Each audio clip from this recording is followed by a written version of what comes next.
funds. All right.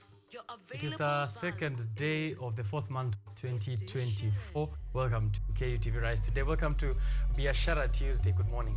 How are you doing this morning? What is your morning looking like? Have you grabbed yourself your favorite beverage, hot coffee, hot milk, hot tea, hot water, whichever is what you fancy this morning? But please make sure you keep that close and keep the remote away as you tune into this exciting edition of Biashara Tuesday. Welcome to a show that is dedicated to matters of business, the economy, politics, a bit of technology and everything in between. Of course, where your money is at is where we take a look at. That's where we shine the spotlight on for Biashara Tuesday. So make sure you interact with us on the social platforms as always at Kutv Kenya. Let us know what your thoughts are on the developments in your world of business and of course as well as what we get to discuss here on the show. I'll let you know who is joining me on the show from this time all the way to 10 in the morning. I have a couple of guests. We have a newspaper review section as well, something that you should be excited for, to have a look at the headlines and what will be developing in your world in the next coming days. So let's start with a few items that I picked out on business that have just developed in the past few hours. EPRA, that is the Energy, Petroleum and Regulatory Authority, has proposals in 2024. It's going to be a relief to consumers as now private companies which are looking to enter into electricity distribution will be allowed to do importation of electricity from outside of Kenya, that is from other neighboring countries. Currently, only Kenya Power is allowed to do this and has already had deals with Uganda and Ethiopia. So this means there's going to be a bit of competition if these proposals do go through, a bit of competition with Kenya Power, which has been a monopoly in electricity distribution, and therefore we are going to likely see competition as well in wholesale tariffs and eventually the cutting of costs which are dropped down to the consumer level. That is exciting news from the world of business. Kenya, as well on the international front, is shifting to Japan, China, and the Middle East in trying to raise up an undisclosed amount of money through bonds. And this is a bid through the ministry, that is the Treasury, to try and raise and patch that deficit in the current financial year, which stands at 326 billion Kenyan shillings in terms of deficit. So in China, we're floating a bond known as the Panda bond. In Japan, we're floating a samurai bond. In the Middle East, a special bond known as a sukuk bond. A question that I'll be asking during the newspaper review section here is how come we are lately a darling of every single country across the world? When it goes to the West, we are getting all the help that is required. In the East, all the help that is required. We're floating bonds there. We have a Euro bond in the West. We have these three bonds which are coming up in the East. What is it that we are doing right, or is there something that we should really think about when it comes to the kind of relationships which have been building up in the past few years or the past few months since, of course, President William Ruto took over power as the fifth of the Republic? It's not all good news, though. We'll, of course, have a look at what else is developing, especially in the world of security, where Kenyans are requesting for their protection within and without our borders. Just last week on Friday, we have seen a perceived attack from Al-Shabaab in Somalia, which has left 6 Kenyans dead. And these have been airlifted by the government through a military chopper into Isiolo Airport. And the Kenyans of this bereaved, or the bereaved families of these Kenyans, are requesting for support from the government in trying to bury their loved ones and also to ensure there is increased security for Kenyans who are working just outside of our borders. This happened a few kilometers, 12 to 15 kilometers from our Kenyan borders. Internally, we still have problems in the North Rift regions as bandits continue to attack Kenyans, leaving schools closed as well as families displaced. Government of Dr. William Ruto is already in talks with security personnel to ensure that there's heightened security in this region as warnings come from CS of Interior, that is Kithure Kindiki. Clinical officers are joining KMPDU in their strike. Kenya Medical Practitioners and Dentists Union have been on strike and now entering their third week. Clinical officers are joining them in their first day, that is yesterday. Today marks their second day in this ongoing strike, which is affecting from level 2 to level 5. Only patients who are under critical care are receiving services in hospitals as of the moment. However, clinical officers and doctors are saying that if their cries and what they're tabling to the Ministry of Health isn't attended to, all services will be withdrawn from hospital, leaving us in a public health crisis, which will be likely spanning into its second month if it, of course, continues throughout this week. In the international front, in the world of sports, we have some good news. However, the under-19 Talanta Hela football boys team has completed their Spain tour, or their Spanish tour, with a 4-2 win, which happened 2 days ago and expected to come back into the country that is this week by Wednesday, as well as the national cross-country team, which is jetting back from Serbia at the top of the world, having won 6 gold medals in that cross-country international games which are taking place in Serbia, as I have just mentioned. So congratulations to both of this, the under-19 Talanta Hela team, and as well as our athletes in the national cross-country team. We shall be looking at this and much more of the developments in your world throughout this show of Biashara Tuesday. So tune in, let us know where you are watching us from. Who else you'd like to tune into the show? Give them a shout out, leave something on the comment sections at KUTV Kenya, at Richard_OKONYE. Welcome to the show. Let's have fun.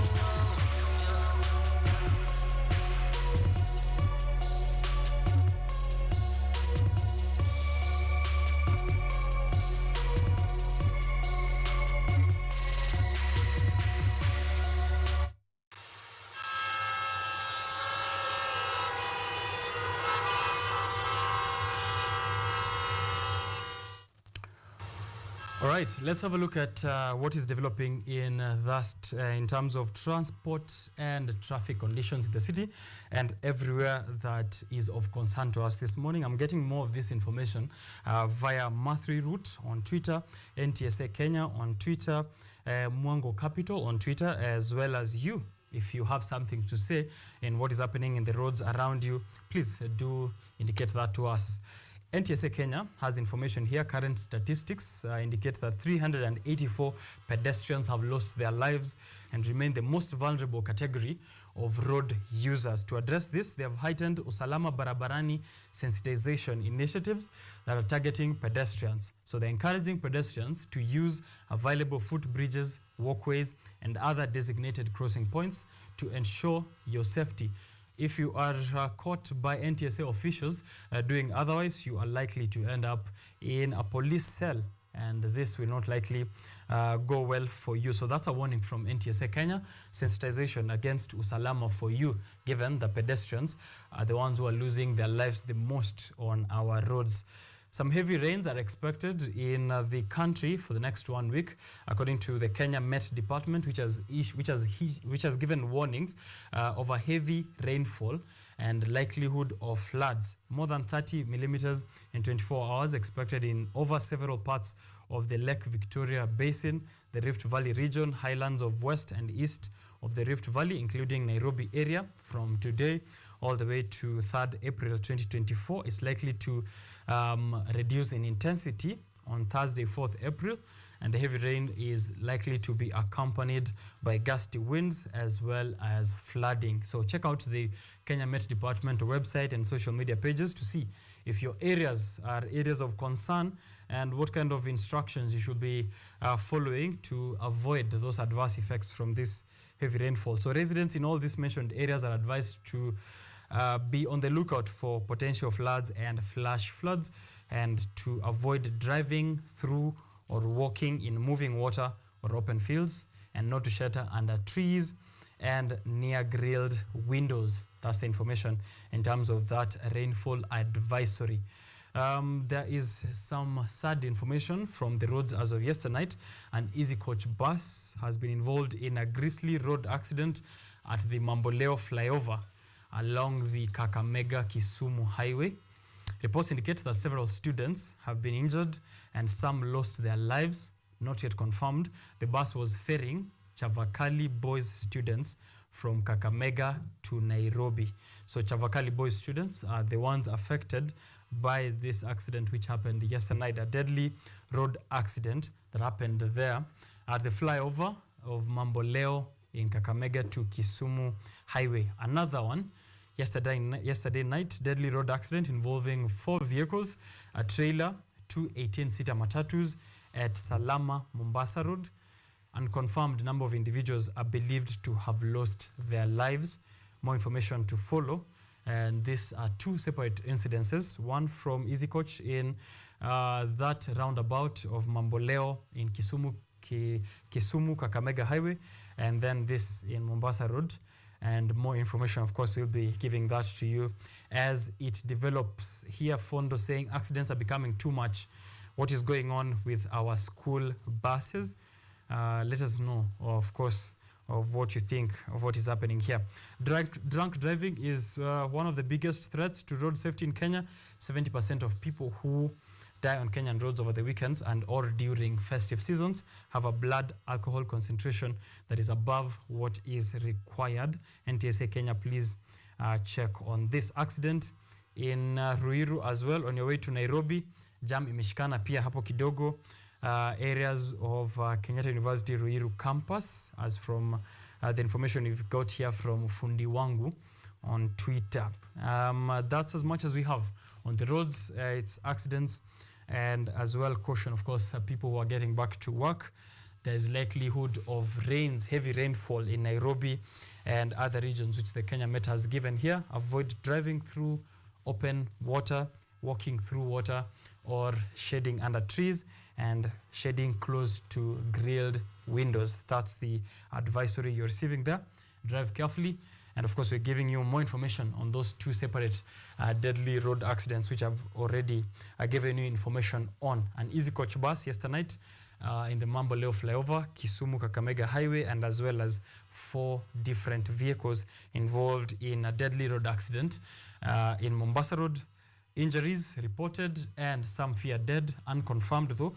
We'll be giving you that information as it develops. Going to get a roundup of what has happened in your world from KUTV Newsroom. The reporters and the news anchors have something for us, so don't go far. Those updates are coming to you in a few. This is still Biashara Tuesday.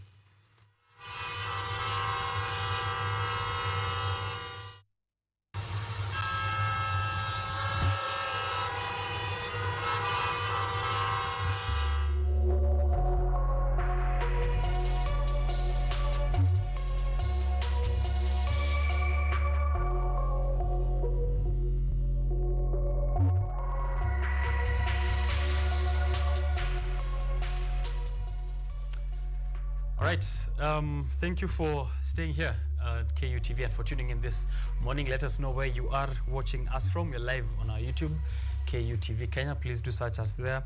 Leave a comment, and on all social platforms as well at KUTV Kenya, at Richard_OKONYE. Most of the developments that I'm going to be reading out here for you from KUTV Newsroom will be also showing up in the newspaper review section.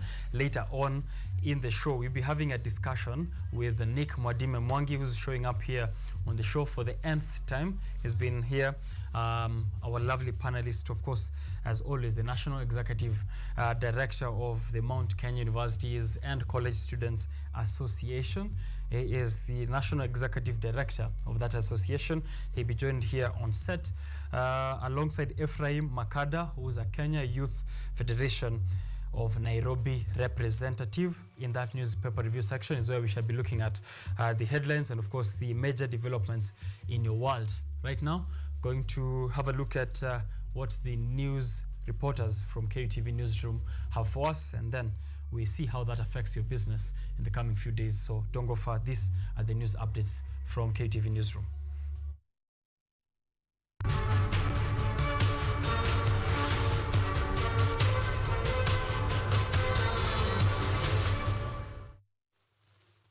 As already hinted earlier, Kenya Medical Practitioners, Pharmacists and Dentists Union has vowed to continue with the strike despite the order issued by the Ministry of Health, the Council of Governors and the Management of National Referral Hospitals for them to resume work. As the strike hits the third week, clinical officers have also joined the doctors in the strike after the government ignored their last week's strike notice. Here is Salma Swale with the updates. Doctor strike that started on the 14th of March is still continuing, hitting the third week with clinical officers also joining the strike today, necessitated by failure by the government to hit their demands highlighted on a notice last week. KMPDU Doctors Union, led by Secretary General Davji Atela, says that they are disappointed with their employers that instead of addressing the critical issues raised in the strike notice, the employers have chosen to resort to threats and intimidation tactics. Atela says the union denounces the attempts to intimidate and coerce doctors into abandoning their legitimate struggle for better working conditions and healthcare services for all Kenyans. Kwa hivyo leo tumesema hakuna threats, intimidation ama victimization ambayo itafanya madaktari warudi kazini, ila ni ile kuketi chini na kuangalia na kutokea mikakati kamilifu ya kuimplement hiyo CBA. Kwa hivyo hiyo ndio call ambayo tumesema leo. Speaking in Kirinyaga County after meeting doctors from the county, Atela raised various concerns that need to be agreed upon by all concerned parties, saying that doctors should resort to good working conditions. Promotions of all doctors who are due for promotions. We have doctors who have stagnated for 10 years, 15 years in the entry levels, and some governors have moral authority to stand in cameras and threaten them. It's a shame. We have doctors who don't have comprehensive medical cover. And we are demanding that any county or any employer who wishes to demand doctors back to work need to provide this comprehensive medical cover.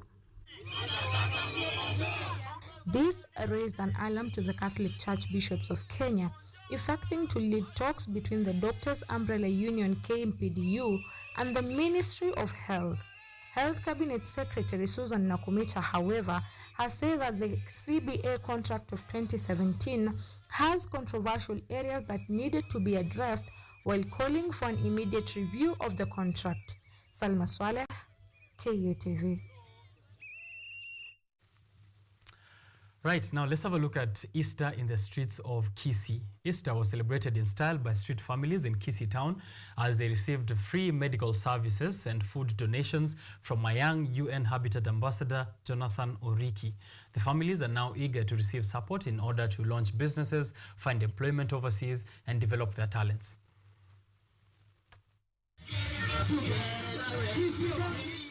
As Christians all over the world gather to celebrate Easter holiday commemorating the death and resurrection of Christ, Jonathan Oriki, who is the ambassador of goodwill to the UN body during a free medical camp and receipt of donations for street families in Kisii County, described his mission as one of sharing love and joy through interaction with a stigmatized group of society during the special occasion.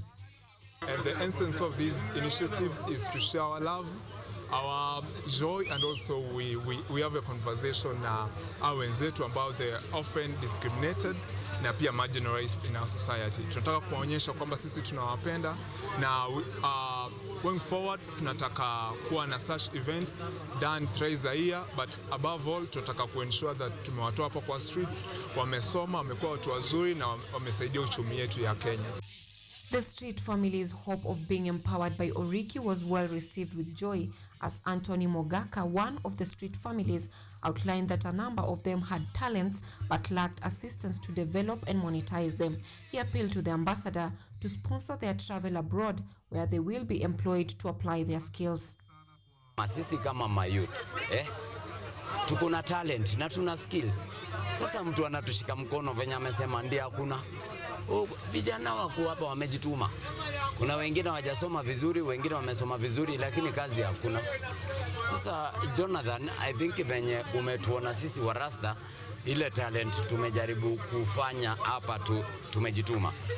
Najua au utatupeleka UN hautatuacha hapa. Osoro coaches, who is also a street boy, decried the filthy conditions they live in and appealed to Oriki to consider starting a housing project to accommodate them. Osoro challenged county leaders to emulate the ambassador, further suggesting Governor Simba Arati to be involved in the plans to improve their socio-economic welfare. Nilikuwa naomba ikiwezekana vile umeamua hivi, hata sasa hivi ukiangalia kuna watoto hapa hivi wadogo wananyeshewa, hawana hata sweta, na anatoka hapa hana mali pa kwenda pa kulala. Ikiwezekana utusaidie na kuanza hata manyumba 2-3 hivi, ndipo tupeleke hao watoto mahali wanaweza lala, asubuhi anaamuka. At least hata ukimwongelesha aende shule, itawezekana aende shule sababu anajua kuna mali anatoka mahali pa kulala. Over 500 families benefited from the medical camp and foodstuffs, with the ambassador hinting the underway plans to rehabilitate the street urchins to help them become future responsible citizens. Anyango Sylvia, KUTV. Well, still in county news, Tana River Women Representative Amina Dika, together with other leaders during the distribution of materials to people with intellectual disabilities at Kipini Township in Garsen constituency, have criticized the allocation of National Government Affirmative Action Funds, NGAF, terming it unfair to vast counties like Tana River and Lamu, despite their huge challenges. Take a look. Tana River Women Representative Amina Dika has criticized the allocation of National Government Affirmative Action Fund, terming it unfair to vast counties like Tana River and Lamu, which have 2 and 3 constituencies respectively, despite their huge challenges. Dika stated that she has been aggressive in seeking donor support and help from different offices to get funding and donation from organizations, as the allocation from the national government was insufficient to cover the entire constituency. Kwa upande wa disability, katika hii safari yangu nimewafikiria sana watu wa disability. Ndio maana leo tuko na Special Olympics. Hawa wanashughulika upande wa elimu, wanashughulika upande wa kuwezesha familia ambao wako na watoto ama wazazi ambao wako na disability. Tutaketi chini, si kuongea kwa baraza. Nilitaka wao leo waje waone, na ingewezekana pia kama hiyo team ya disability tukae tupange mikakati yetu. Tana River County Speaker Osman Galole has applauded the women representative for initiating the program to support people living with disability. He also noted that people living with disability are supposed to be given priority together with the vulnerable. Yule anayepaswa kufaidika zaidi na zaidi kwa basari ni mlemavu, kitu wa kwanza. Huyo ndo anapaswa, pamoja na wale ambao hawajiwezi, wazazi hawana uwezo. Susan Masila from Special Olympics Support Kenya stated that they are planning to organize a medical camp in partnership with the Tana River Women Representative to reach out to as many people with intellectual disabilities. Leo tumekuja tu vile mheshimiwa amesema, tumekuja tu kuona area ya Kipini. Tutarudi tukae chini, tupange mikakati, tujue vile tutaweza kujumuisha wale ambao wako na ulemavu wa akili katika miradi yote ya hapa kwenu Kipini, kwa sababu wako na haki na pia wanaweza kufanya mambo wakipewa nafasi. Kama namshukuru women rep wetu Amina Dika, leo siku ya leo amefika maeneo ya Kipini na vikundi vingi vimepata usaidizi. Hata kikundi chetu ambao ni cha sauti ya vijana tumepata usaidizi wa mashine ya car wash, kuosha magari, mapikipiki. Hiyo pia itatuinua kama vijana, kwa sababu si vijana tunakosa kazi, lakini kama hiyo mashine pia itatusaidia katika kikundi chetu. Kwa kila siku tunaweka pato, hata kama kwa siku shilingi 200, ambayo hizo kwa mwezi kwa akaunti yetu itakuwa ni shilingi 6000. Tutazidi kama jamii ama kama vijana kujiendeleza pia. Tana River leaders have urged the women representative to give support to the community and create employment to aid drug abuse in the county. Edward Nyamo, KUTV. Now, to improve access for informal, diaspora and temporary workers, the Treasury has planned a number of retirement benefit adjustments that might cost up to 255 million by December of next year. According to the new policy, the state will invest up to 110 million in tactics to enroll more workers from the informal sector by creating targeted pension products. Listen in. The Retirement Benefits Authority estimates that 3.5 million Kenyans, or 25% of workforce, are enrolled in retirement benefit plan. This means that most Kenyans would retire in poverty. The recently released National Retirement Benefits Policy contains new provisions designed to address a number of issues that are restricting access and deterring employees' contribution.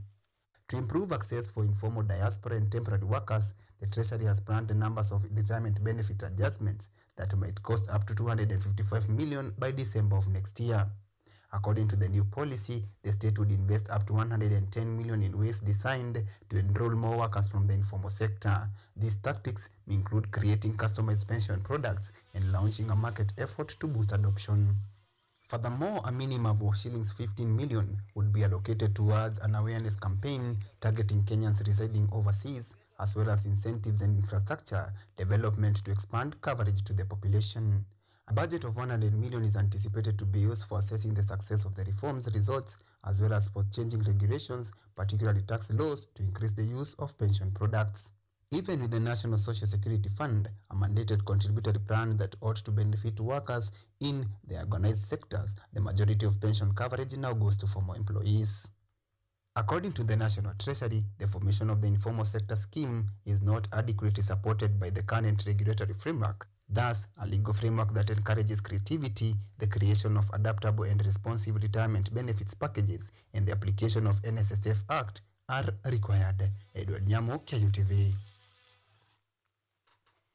Right, the United States presidential elections are gearing up, and now with a fundraising event to be held in Florida, Republican presumptive presidential nominee Donald Trump is gearing up to close the existing cash gap he has with the re-election bid of his political rival, President Joe Biden.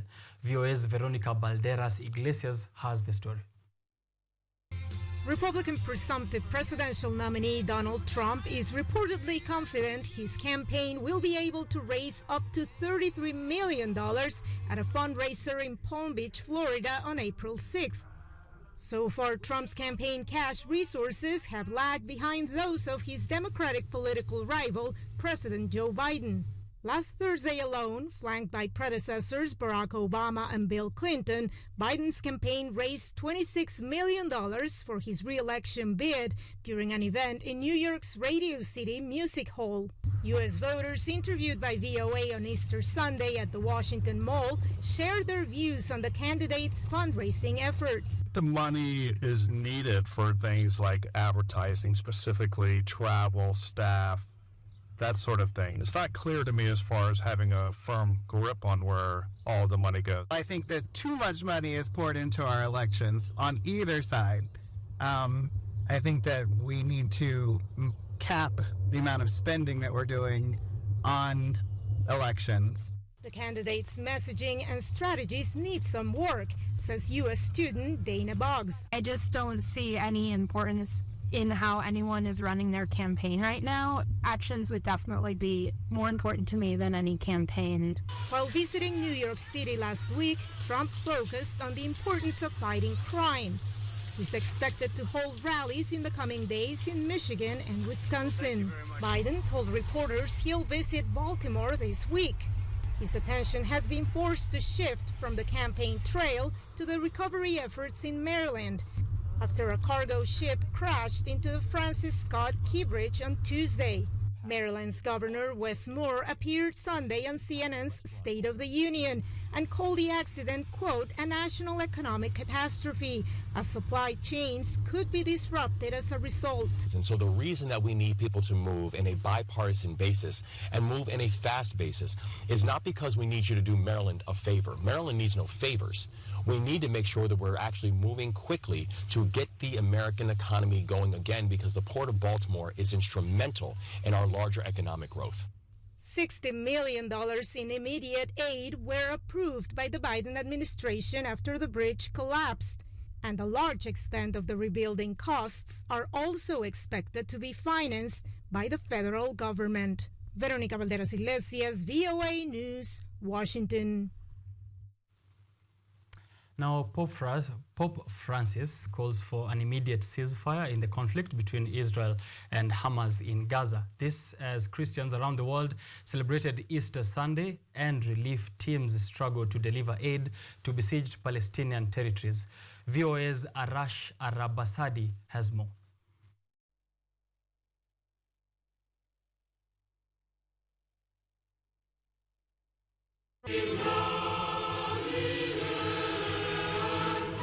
Easter Sunday in Vatican City. Before a packed crowd at St. Peter's Square filled with flowers, Pope Francis delivered a message calling for peace in Gaza.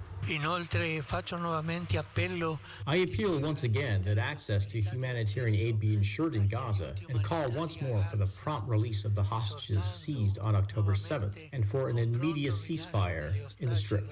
Let us not allow the current hostilities to continue to have grave repercussions on the civil population and above all the children.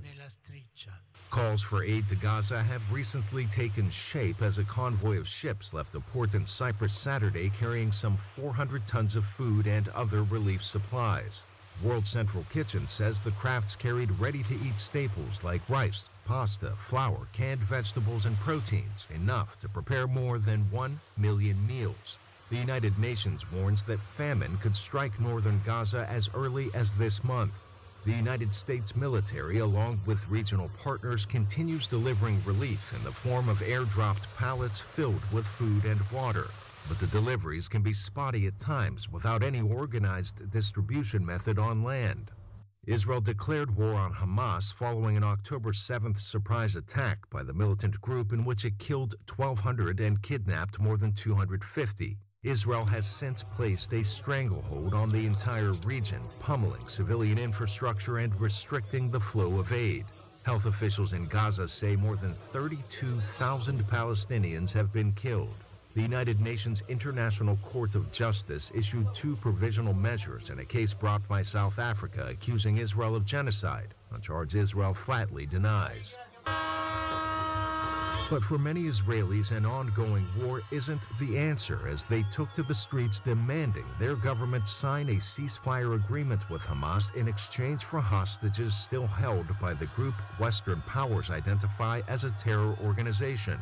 On Sunday at the Church of the Holy Sepulchre in Jerusalem, widely considered the most holy site in Christianity, the Archbishop held Easter Mass in a church emptier than years past, as since October 7th, Palestinian worshippers need special permission to cross checkpoints into Jerusalem. Arash Arabasadi, VOA News.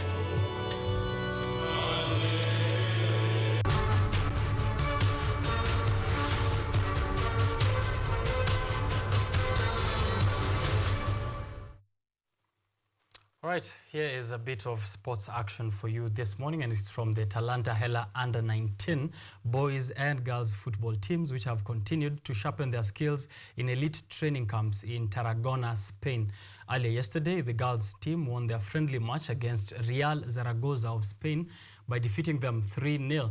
Elizabeth Mideva's brace and a goal from Hilda Natecho was enough to lead the girls to glory. On Thursday last week, the boys team won the Costa Daurada Cup, while the girls came in second. Our team has performed very well, and we hope that we'll be giving them more chances of exchange programs with different countries, even in Africa. And this is not the last team that we're having. We'll continue developing these ones as we also talent for new talents, so that at least by the time the competition comes, we have the right team for the country.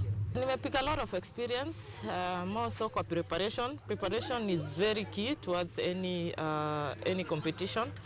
So, and again, lazima combine training na nutrition. Hiyo ndio kitu nimepick the most, that nutrition inaambatana pia na training. So, these are some things that we can work on. And Elsewhere, Roads and Transport Cabinet Secretary Kipchumba Murkomen and Thika Town Member of Parliament Alice Nganga have emphasized the need to promote sporting activities as a way of keeping the youth away from criminal activities. Speaking in Thika Town during finals of Honorable Alice Nganga Football Tournament, the CS pledged to support the legislator to organize a soccer championship for Kiambu County, for which he pledged 1 million Kenyan shillings. The CS said the government is also gearing towards hosting the Africa Cup of Nations Soccer Championships in 2027 and is keen to tap Kenyan youth talent in the football field. Sisi serikali yetu ya Kenya imejiandaa kuhakikisha kwamba mpira imesonga mbele na michezo zingine. na mnajua ya kwamba tangu rais akuje ofisi alisema kwamba sports fund na pesa zingine za mchezo iweko kwa mchezo ili isaidie kujenga mchezo kwa taifa letu. This is not the end. Sasa mimi kama Thika, timu zangu zote ambao mlicheza, tunaenda kutengeneza timu moja ya mashujaa sana, ndio tuweze kukutana na Kaimboli, tuweze kupatana na Ishongwa, Kawanjiko, wa Masukuru, Ruiru, Kaizongori. Timu hizo 12, mheshimiwa wetu Waziri Murkomen amesema ya kwamba ni yeye anasimamia hiyo ligi na itaanza kule Kiambu.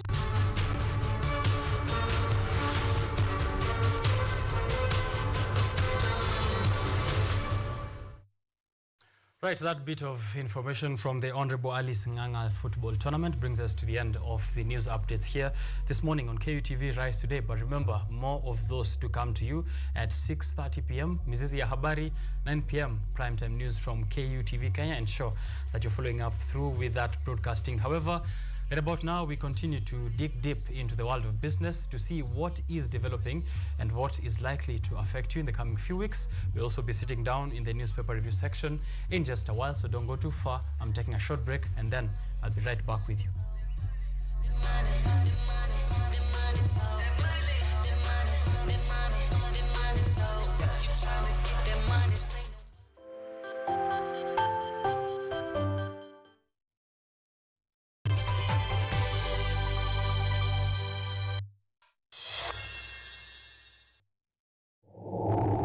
To look for high quality friends. I'm from Kingston, Jamaica, you know Portmore.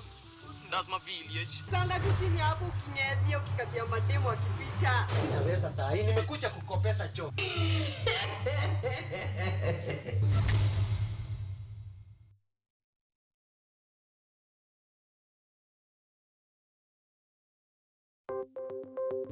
Maelfu na maelfu ya wahamiaji wakiwa na watoto kutoka nchi za Amerika ya Kati wanaendelea kuwasili kwenye mpaka kati ya Marekani na Mexico. But folks, I'm going. Thank you very, very much. I appreciate it. Thank you. Ni habari kutoka pembe zote duniani. Pepo pasi vuguvugu. Pepo pa ni idea. Tazidi ananyonya, hanyonyi vizuri, anakuwa hayuko comfortable. Jeshi la Jamhuri ya Kidemokrasia ya Kongo linapambana na waasi wa ADF. Kwa sasa wanatoa wito kwa mashirika, makampuni na vile vituo vya uchukuzi. Mambo mengi yatakwenda kama yalivyopangwa. Hapa ni kuna mmoja wa viongozi wa chama cha wavuvi katika eneo hili. Zaidi tunajaribu kuwapa chanjo ili ina boost ama inanyanyua kinga ya mwili, ndio inaenda kupelekea kupambana na virusi. Ni duniani leo, Jumatatu mpaka Ijumaa, moja kwa moja kutoka VOA Swahili, Washington DC.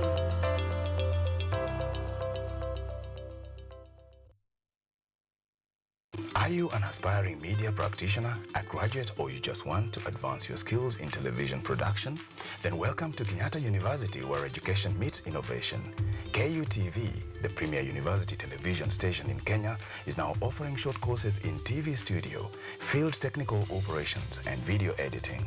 Through these courses, you will acquire hands-on skills on camera operations, media production, lighting techniques, audio-visual editing, and sound and visual control, and how to operate key equipment in modern TV control room.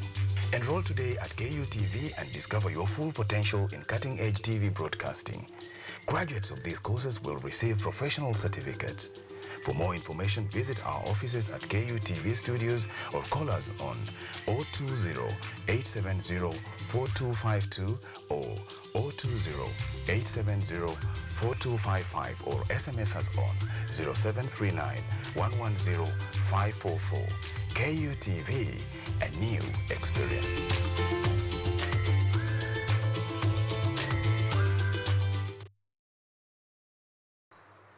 They are powerful and influential. They make decisions in politics, education, finance, agriculture, health, sports, and all aspects of human life. But the impact of their decisions falls on you, the common citizen. KUTV Primetime News Thursday. We ask bold questions and pursue answers to the core to bring you closer to the story. We couldn't have it any other way. Join me, Auma Evans, as I raise matters of social concern to raise your voice from the background to the foreground. Every Thursday and Saturday at 9 p.m. only on KUTV.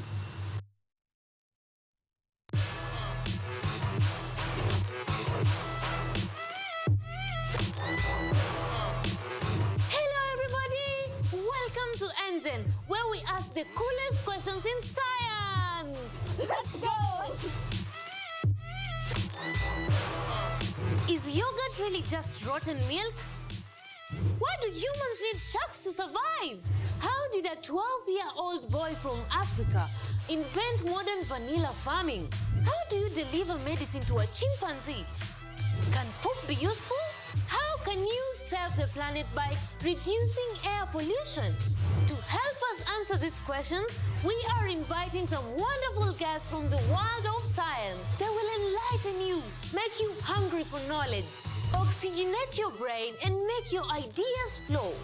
This is Engine Season 3. Let's go!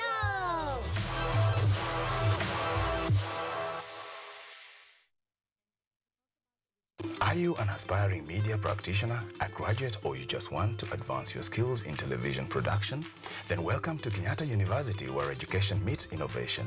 KUTV, the premier university television station in Kenya, is now offering short courses in TV studio, field technical operations, and video editing. Through these courses, you will acquire hands-on skills on camera operations, media production, lighting techniques, audiovisual editing, and sound and visual control, and how to operate key equipment in modern TV control room. Enroll today at KUTV and discover your full potential in cutting-edge TV broadcasting. Graduates of these courses will receive professional certificates. For more information, visit our offices at KUTV Studios or call us on 020-870-4252 or 020-870-4255 or SMS us on 0739-110-544. KUTV, a new experience.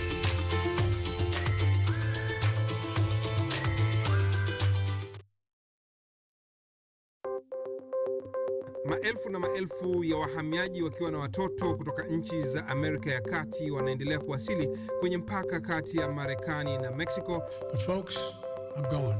Thank you very, very much. I appreciate it. Thank you. Ni habari kutoka pembe zote duniani. Pepo pasi vuguvugu. Pepo pa ni idea. Tazidi ananyonya, hanyonyi vizuri, anakuwa hayuko comfortable. Jeshi la Jamhuri ya Kidemokrasia ya Kongo linapambana na waasi wa ADF. Kwa sasa wanatoa wito kwa mashirika, makampuni na vile vituo vya uchukuzi. Mambo mengi yatakwenda kama yalivyopangwa. Hapa ni kuna mmoja wa viongozi wa chama cha wavuvi katika eneo hili. Zaidi tunajaribu kuwapa chanjo ili ina boost ama inanyanyua kinga ya mwili, ndio inaenda kupelekea kupambana na virusi. Ni duniani leo, Jumatatu mpaka Ijumaa, moja kwa moja kutoka VOA Swahili, Washington DC.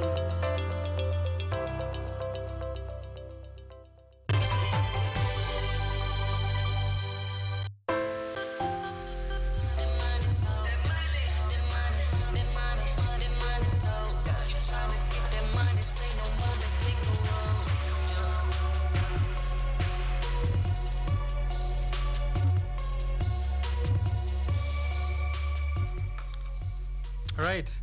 Shake it off, shake it off. Wale watu ambao wametoka WRC.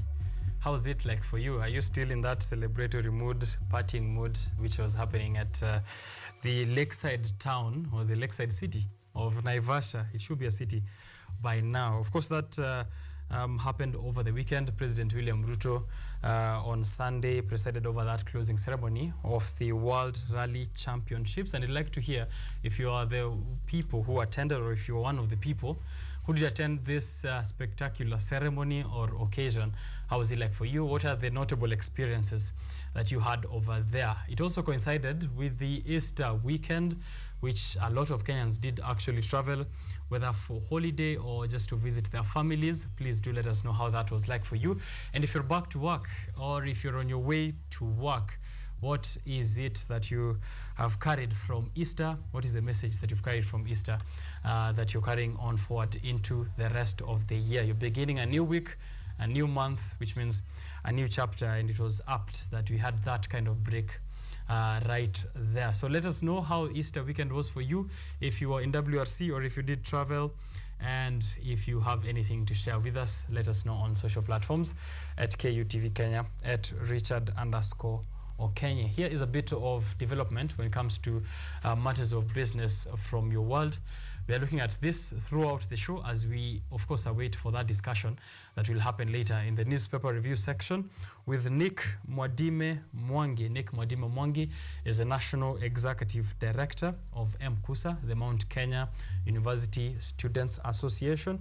He'll be joining me here with and alongside Ephraim Makada, Kenya Youth Federation of Nairobi representative, for that newspaper review section. So get yourself a copy of the dailies and be prepared to react, commentate, speculate, and of course predict in what the happenings will be like for the next few days. However, in the meantime, this is what has developed in the world of business. And I'll begin with this bit of information here, which is our first story highlighting President William Ruto as well. Kenyan digital content creators will now have an opportunity to monetize their work on Facebook as from June this year. This is according to President William Ruto, who met with the Facebook management team on monetization earlier at State House, Nairobi. The move is expected to boost income for content creators using Facebook. Take a look. During a meeting with representatives from Facebook on monetization earlier today at State House, Nairobi, President William Ruto outlined that he had received a pledge from the platform's officials to allow all eligible digital content creators in the country to monetize their work on Facebook and Instagram starting June 2024. I've now gotten a commitment from Clegg and the Meta team that by June, all our creators will now have an opportunity to really monetize everything that they do in that space, put ads, make sure they can access Instagram, commerce around it, and it speaks to our bottom-up economic transformation agenda on making sure that we give everybody a chance right from the bottom. And to talk about eligibility criteria in more details and in more technical terms, we're talking about creators that have more than 5,000 followers, creators that are more than 18 years of age plus, creators that have more than 5 active videos on their Facebook page, and that have collected 60,000 minute views in the last 60 days. And this is for videos, direct VOD videos, and live videos as well.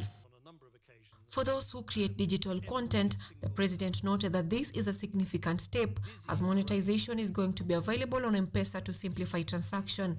The president also noted that the move will create a paradigm shift to Kenya's small and mid-sized enterprises in scaling up, especially in marketing, thus increasing government revenue as a result of increased tax collection. The very positive thing I keep hearing from the people in the digital space, they keep telling me, you know, we're going to make this much money minus tax. It's going to be so much. In the next few weeks and months, it will now be possible for our content creators to transact using the M-Pesa platform, which is a much more easy, accessible. According to Eliud Owalo, who is the Cabinet Secretary for the Ministry of Information, Communication and the Digital Economy, the government will work relentlessly in availing the digital superhighway meant to bolster the digital jobs for the youth and content creators at large.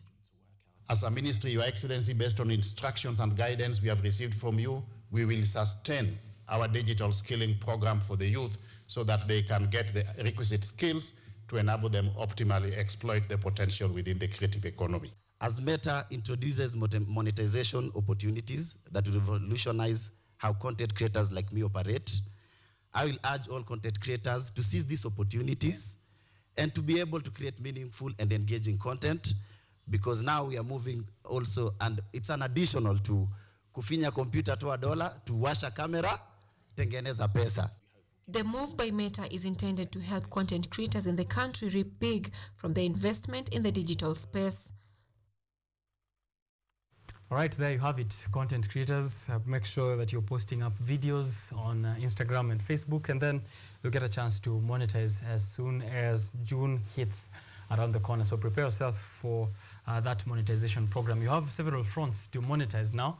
You can tweet and monetize your engagements. You can post on Instagram and Facebook and get some money out of it. You can also do the same for YouTube and YouTube Shorts. So looking forward to that digital world getting monetized. TikTok is yet to hit monetization or to be monetized, apart from live streaming where you are getting donations and gifts from your viewers.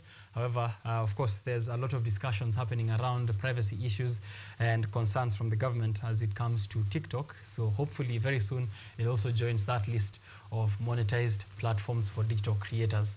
Now, elsewhere, business community, various leaders in the government yesterday joined their counterparts in the opposition in a fellowship with the Nairobi business community. While speaking at the event that was held in Nyamakima, Nairobi, Governor Johnson Sakaja promised business owners that he is working towards improving the working environment.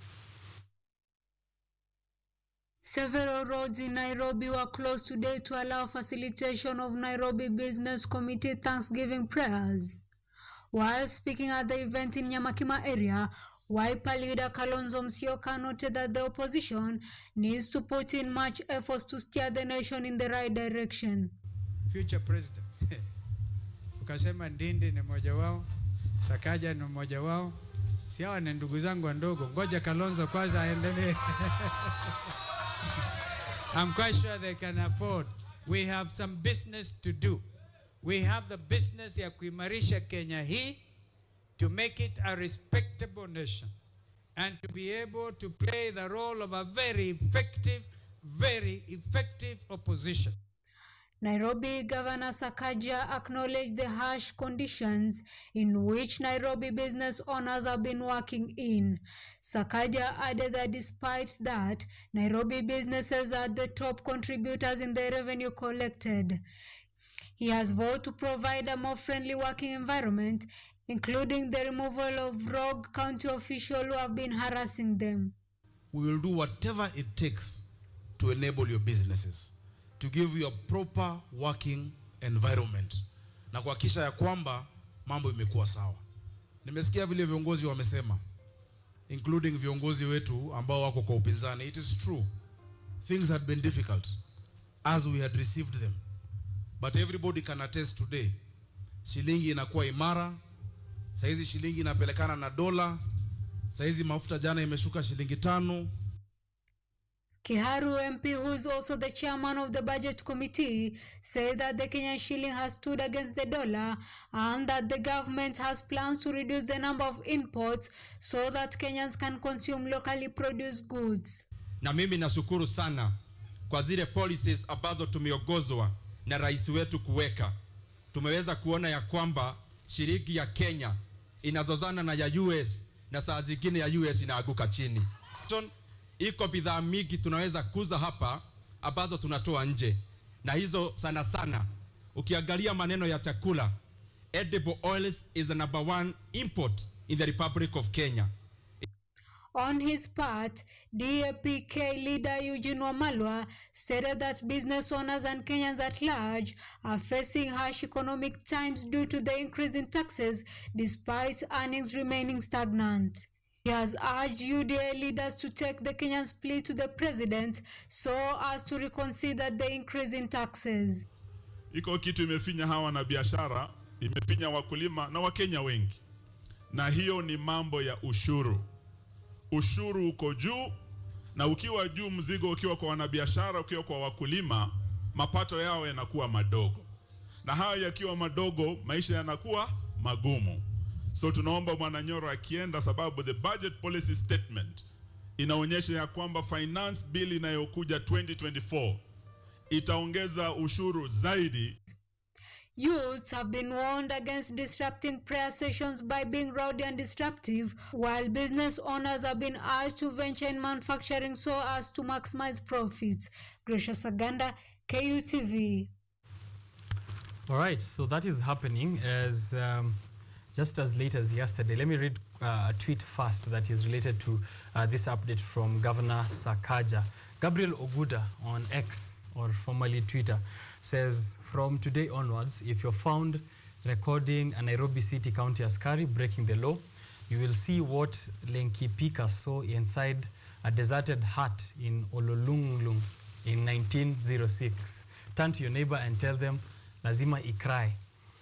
All right, so here is information that Nairobi Governor Sakaja has requested that inspectorate officers, or as we normally call them, county council officers or kanjo, that they do arrest anyone who's found recording them as they're doing the activities within the Nairobi county. He says that some Kenyans are found to destroy their own properties and then record this for clout on social media and then blame it on these inspectorate officers. Amesema kwamba if we are not recording police officers, why look down upon county council officers? So if you're found recording any of the kanjo officers in town going about their business, know that the governor has allowed them to arrest you and that let no one dharau them. That is exact words from Governor Johnson Sakaja. More on business than business owners. Now, business owners in Kiganjo, Thika, led by George Njenga, have taken to the streets protesting what they termed as multiple taxation by Kiambu County government. According to the business owners, the trend is driving them out of business. The traders say that some have been forced to close down and lay off their employees. This story was done by Linda Mumanyi. Due to increase in multiple taxation in Kiambu County, traders have taken to the streets saying that the trend is driving them out of business. Hence, more businesses have already closed down. Simon Wambua, one of the business persons, criticized lack of proper management by the county government, which affected many business owners who are struggling to make ends meet amidst the economic challenges in the country. Kwa hivyo tunataka kuomba county governor, hapa Kiganjo tunafinyiliwa sana. Hawa watu wanakuja wanaangalia duka ya mtu, sijui wanaangalia sura ama ni nini, wanamwambia wewe ufai kuwa unalipa hii pesa. Hii ni pesa kidogo sana. Ni kama wanafikiria kuna pesa mgeni imeongezeka Kiganjo ama ni nini, lakini hata tukijaribu kuwaelezea wanasema serikali inatafuta pesa. Hiyo maneno imetoka kwa mkubwa. Sasa hata sisi tunajaribu kuwatuma, tunawaambia ongea na mkubwa, mwambie hakuna pesa imeongezeka Kiganjo. Kwa hivyo tunalalamika, tumeongezewa license. Boniface Mbugwa has called on the county government of Kiambu County to adopt an inclusive model of coming up with the tax review policies which will allow for public participation before implementation. Tunaomba county government at least ijaribu kutuangalilia kwa sababu hatufai kulipa kiwango moja na town. Huko wako na service zote na pia hapa tulipishwa mpaka garbage na sisi wenyewe tunajilipia. About hii mambo na health pia hatujui imetoka wapi. La siri kwa 3,000 sasa imekuwa 4,500. Kwa hivyo tunaomba county tuangalie. Si ati tunakataa kulipa, lakini kwanza tuangalie masuala yetu na tuongeze muda wa kulipa ili tuweze kujipanga. Sisi tumetokezea kuzungumzia mashida yenye tuko nayo ya license. License ya hapa imepanda juu sana kulingana na miaka mingi ile tumepiga biashara hapa. Hii license imefanya watu wengi kuogopa biashara, hata makazi mingi, vile maisha iko juu, maisha mingi, watu wengi wamefunga biashara. Sasa shauri ya biashara na shauri ya license kuwa juu, sasa tumeforsiwa kufuta watu wetu ya kazi ili tuweze kulipa hii licenses sababu ziko juu sana. Alafu sasa hata saa ingine maisha iko juu na hata tunakosa chakula kule manyumbani sababu hakuna kazi. Kazi inapatikana masaa kidogo ya jioni, na saa hiyo sasa ndio tunatakiwa tulipie hiyo barua na nyumba, tunapafaa tulipe rent, tulipie nyumba, sasa karo ya shule, mambo yote mpaka gharama ya maisha iko juu. Kama serikali yetu haitatusikiza, sisi tutaendelea na maandamano kuanzia leo mpaka maofisini, na tutakaidi kulipa hii licenses mpaka watatusikiza. Kwa hivyo tunaomba tukae chini na wao ili tuweze kuweka licenses katika ile kiwango tunaweza kulipa bila shida. However, However, business owners have stated that the demonstrations will continue if the county government turned a deaf ear on their grievances. Hence, they may result in telling their members not to pay the levies until the impasse is resolved. Yvonne Kimuma, KUTV. All right, so those are the concerns of the business owners of Thika, saying that they're being double taxed by the county government of Kiambu. The Treasury elsewhere has cleared more than half of Kenya Airways guaranteed debt with a fresh 6.9 billion Kenyan shillings payment in the quarter that ended in December 2023. According to the latest payment, the Treasury has offset 53 billion out of 69 billion KQ debt that it took over the last year to restructure the operations of the national carrier. This and more in the following report. The Treasury has now cleared more than half of Kenya Airways guaranteed debt with a fresh 6.9 billion shillings payment in the quarter that ended in December 2023. According to the Treasury, the national government has paid 6.9 billion shillings in guaranteed debt on behalf of Kenya Airways, with which the payments consisted of 5.5 billion shillings as principal payments and 1.4 billion shillings as interest.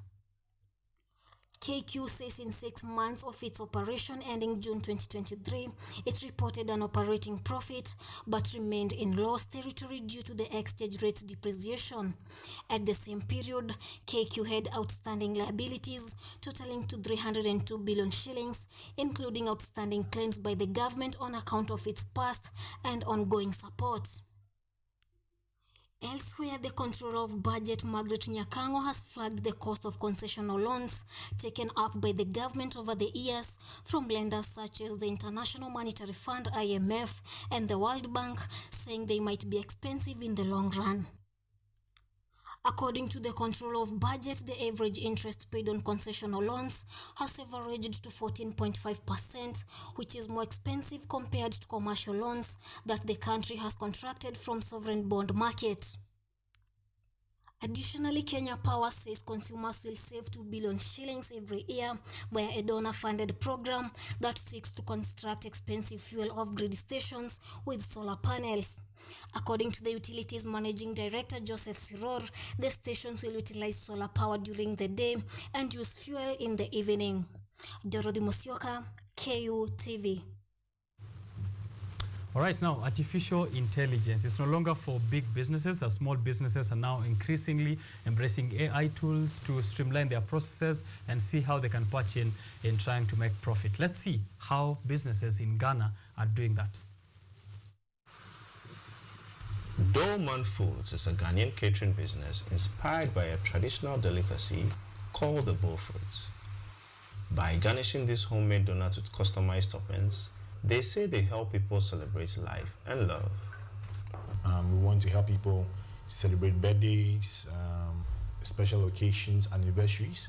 I miss you days, I love you days. Any day, any of life's moments that you want to celebrate. After 8 years of operation, Dorman Foods has more than 100,000 clients across the Ghanaian capital, most of whom depend on delivery services to surprise their loved ones. But most of its customers lack formal street addresses, a common problem across the African continent. Some also lack bank accounts, which complicates payments. Kofiga says these problems used to hamper his business, especially during occasions such as Valentine's Day in 2017. And we only had 2 phones, and we had to serve, say, a customer base of about 200 orders. And here's different people sending you text messages, people calling, and they are all calling to place their orders on Valentine's Day on just a single day, right? And so we're able to process some orders. We missed out some details of some orders. It was very hectic. Since then, Kofiga has started using an artificial intelligence tool called Chatbot Africa from Accra-based company M-Notify. The chatbot is able to take the order, is able to remember all the details, and then it's able to also give them the payment link. They confirm they receive the payment. The chatbot is able to confirm the payment and then tell us that this customer has paid, this customer has not paid, this customer wants to pay cash on delivery. all those details are taken care of, and it's very seamless. Clients can use this AI tool to place orders and make payment through local payment systems like mobile money and share locations for delivery. The AI in turn translates this into a simple SMS to the business and delivery merchants. Kofiga says business is up 25% thanks to Chatbot Africa. M-Notify CEO Ronald Tego says the tool is easy for small-scale businesses to set up. We have the web portal where, without having any IT skills, just go create an account and you connect that to a phone number which is connected on WhatsApp or to your Instagram page or your Facebook page, and upload your products. Then once you are done, is the end. Tego is developing more AI tools to bridge the e-commerce gap, including voice recognition for those who cannot read and write. So imagine a seller on the market who doesn't read and write. They are still able to sell their tomatoes and vegetables to other customers who also do not read and write, all with the power of voice. E-commerce experts say the introduction of AI into the market will help improve sales and reduce poverty, particularly for marginalized communities on the continent. Sena Anutod, VOA News, Accra. All right, clearly there's much more that you can tap into when it comes to technology and integrating it within your business. If what businesses or small businesses are doing in Ghana is something to go by, frees up your valuable time and resources to focus on what's best for your business. Use technology to the best of your ability today. This is Biashara Tuesday, and that bit of information brings us to the end of those business updates for you this morning on KUTV Rise Today. I'm going for a short break, but when I'm back, I'll be with Nick Mwadime Mwangi, who is, again, the National Executive Director of M-KUSA, and man like Makada Ephraim. He has another name, which he informs me, he let me know of his pronunciation once he's on air, but he is the Kenya Youth Federation Nairobi representative. We'll be having a look at the developments that are there in your dailies. I have with me the Daily Nation, the Business Daily here, and the Standard with me. And the headlines, the Daily Nation, big divide over NADCO report, the Business Daily, why Kenya is shifting to Japanese, Chinese bonds, and the Standard, Ruto's big silence as the healthcare system collapses. Get yourself a copy and join us after this short break.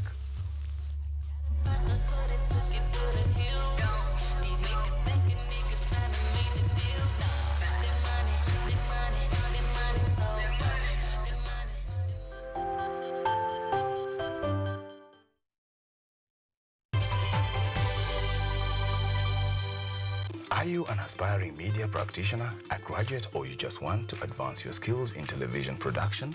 Then welcome to Kenyatta University, where education meets innovation. KUTV, the premier university television station in Kenya, is now offering short courses in TV studio, field technical operations, and video editing. Through these courses, you will acquire hands-on skills on camera operations, media production, lighting techniques, audiovisual editing, and sound and visual control, and how to operate key equipment in modern TV control room. Enroll today at KUTV and discover your full potential in cutting-edge TV broadcasting. Graduates of these courses will receive professional certificates. For more information, visit our offices at KUTV Studios or call us on 020-870-4252 or 020-870-4255 or SMS us on 0739-110-544. KUTV, a new experience.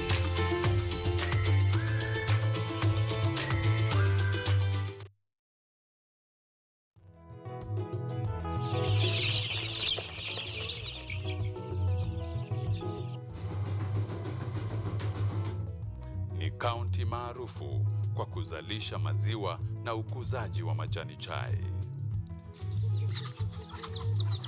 Pia, serikali ya kaunti inawahimiza wakulima kukumbatia mitindo mingine ya kilimo kuzidisha mapato. Kama kuna kikundi moja inafanya biashara ya kuuza kuku, hao pia tumewafadhili kuwafunza jinsi ya kuhandle zile kuku, kwa sababu wanaleta kwa wingi.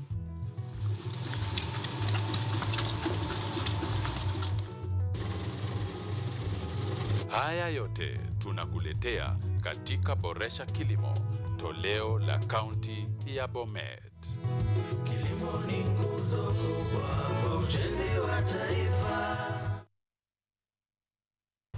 From the hospital corridors, we bring you experts to discuss issues affecting your health, from diet to mental health. The familiar and the ignored are both put into perspective. We then dive into the environment and look at the effects of climate change and its solutions. Join me, Mutegi K. Martin, every Friday at 9 p.m. as we learn on how to better our health while taking care of our environment. Only on KUTV.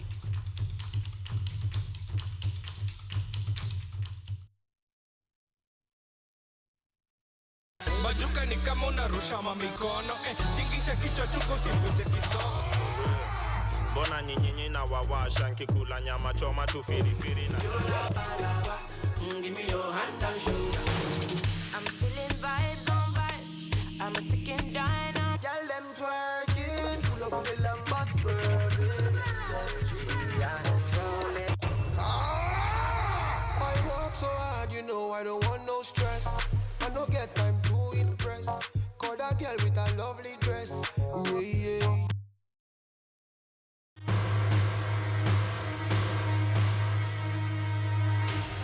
A loving husband and father. Nothing is too good for my daughter. An ambitious businessman with a dark secret. A girl with a whole life in front of her, plunging into a marriage that she did not choose with the wrong man. I'm not ready to marry Zeva. But who is the right one? I love Nambi. A rock star, living the dream. But the babes keep chasing me, I guess. It ain't easy being famous, especially with so many glamorous women around. A woman hell-bent on revenge. You will pay. Seductive, dangerous. She is a predator. Everybody needs it. Everybody wants it. They will do anything to get it. Love and wealth.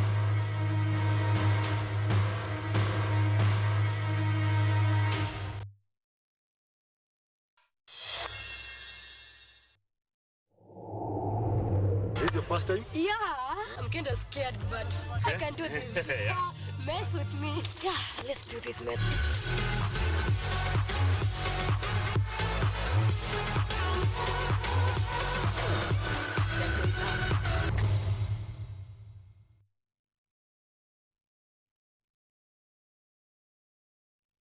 Are you an aspiring media practitioner, a graduate, or you just want to advance your skills in television production? Then welcome to Kenyatta University, where education meets innovation. KUTV, the premier university television station in Kenya, is now offering short courses in TV studio, field technical operations, and video editing. Through these courses, you will acquire hands-on skills on camera operations, media production, lighting techniques, audiovisual editing, and sound and visual control, and how to operate key equipment in modern TV control room. Enroll today at KUTV and discover your full potential in cutting-edge TV broadcasting. Graduates of these courses will receive professional certificates. For more information, visit our offices at KUTV Studios or call us on 020-870-4252 or 020-870-4255 or SMS us on 0739-110-544. KUTV, a new experience.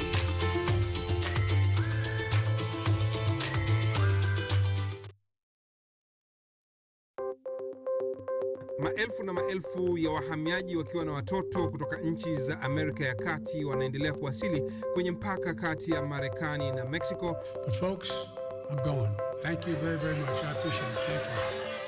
Ni habari kutoka pembe zote duniani. Pepopa si vuguvugu. Pepopa ni idea. Tazidi ananyonya, hanyonyi vizuri, anakuwa hayuko comfortable. Jeshi la Jamhuri ya Kidemokrasia ya Kongo linapambana na waasi wa ADF.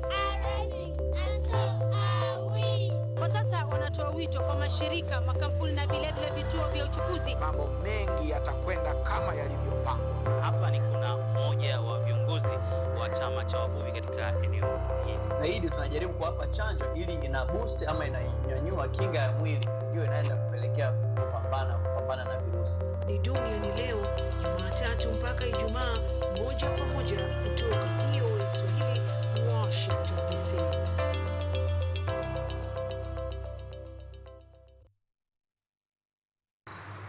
They are powerful and influential. They make decisions in politics, education, finance, agriculture, health, sports, and all aspects of human life. But the impact of their decisions falls on you, the common citizen. KUTV Primetime News Thursday, we ask bold questions and pursue answers to the core to bring you closer to the story. We couldn't have it any other way. Join me, Auma Evans, as I raise matters of social concern to raise your voice from the background to the foreground.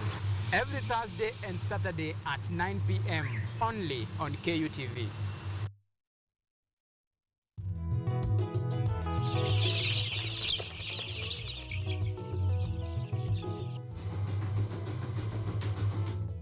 Ni kaunti maarufu kwa kuzalisha maziwa na ukuzaji wa majani chai.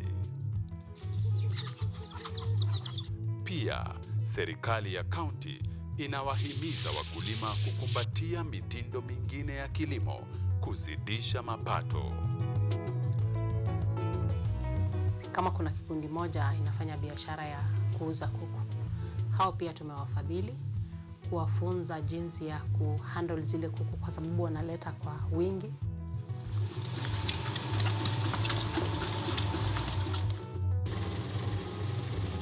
Haya yote tunakuletea katika Boresha Kilimo, toleo la kaunti ya Bomet.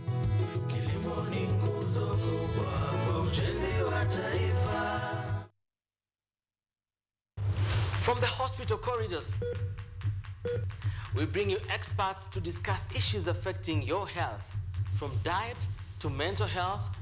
The familiar and the ignored are both put into perspective. We then dive into the environment and look at the effects of climate change and its solutions. Join me, Mutegi K. Martin, every Friday at 9 p.m. as we learn on how to better our health while taking care of our environment. Only on KUTV.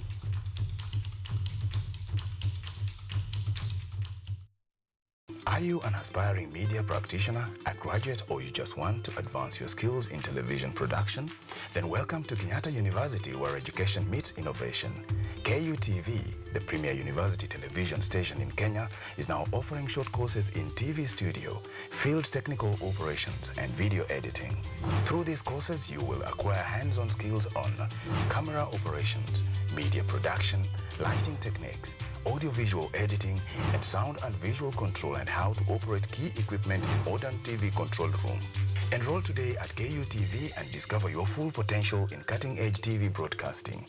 Graduates of these courses will receive professional certificates. For more information, visit our offices at KUTV Studios or call us on 020-870-4252 or 020-870-4255 or SMS us on 0739-110-544. KUTV, a new experience.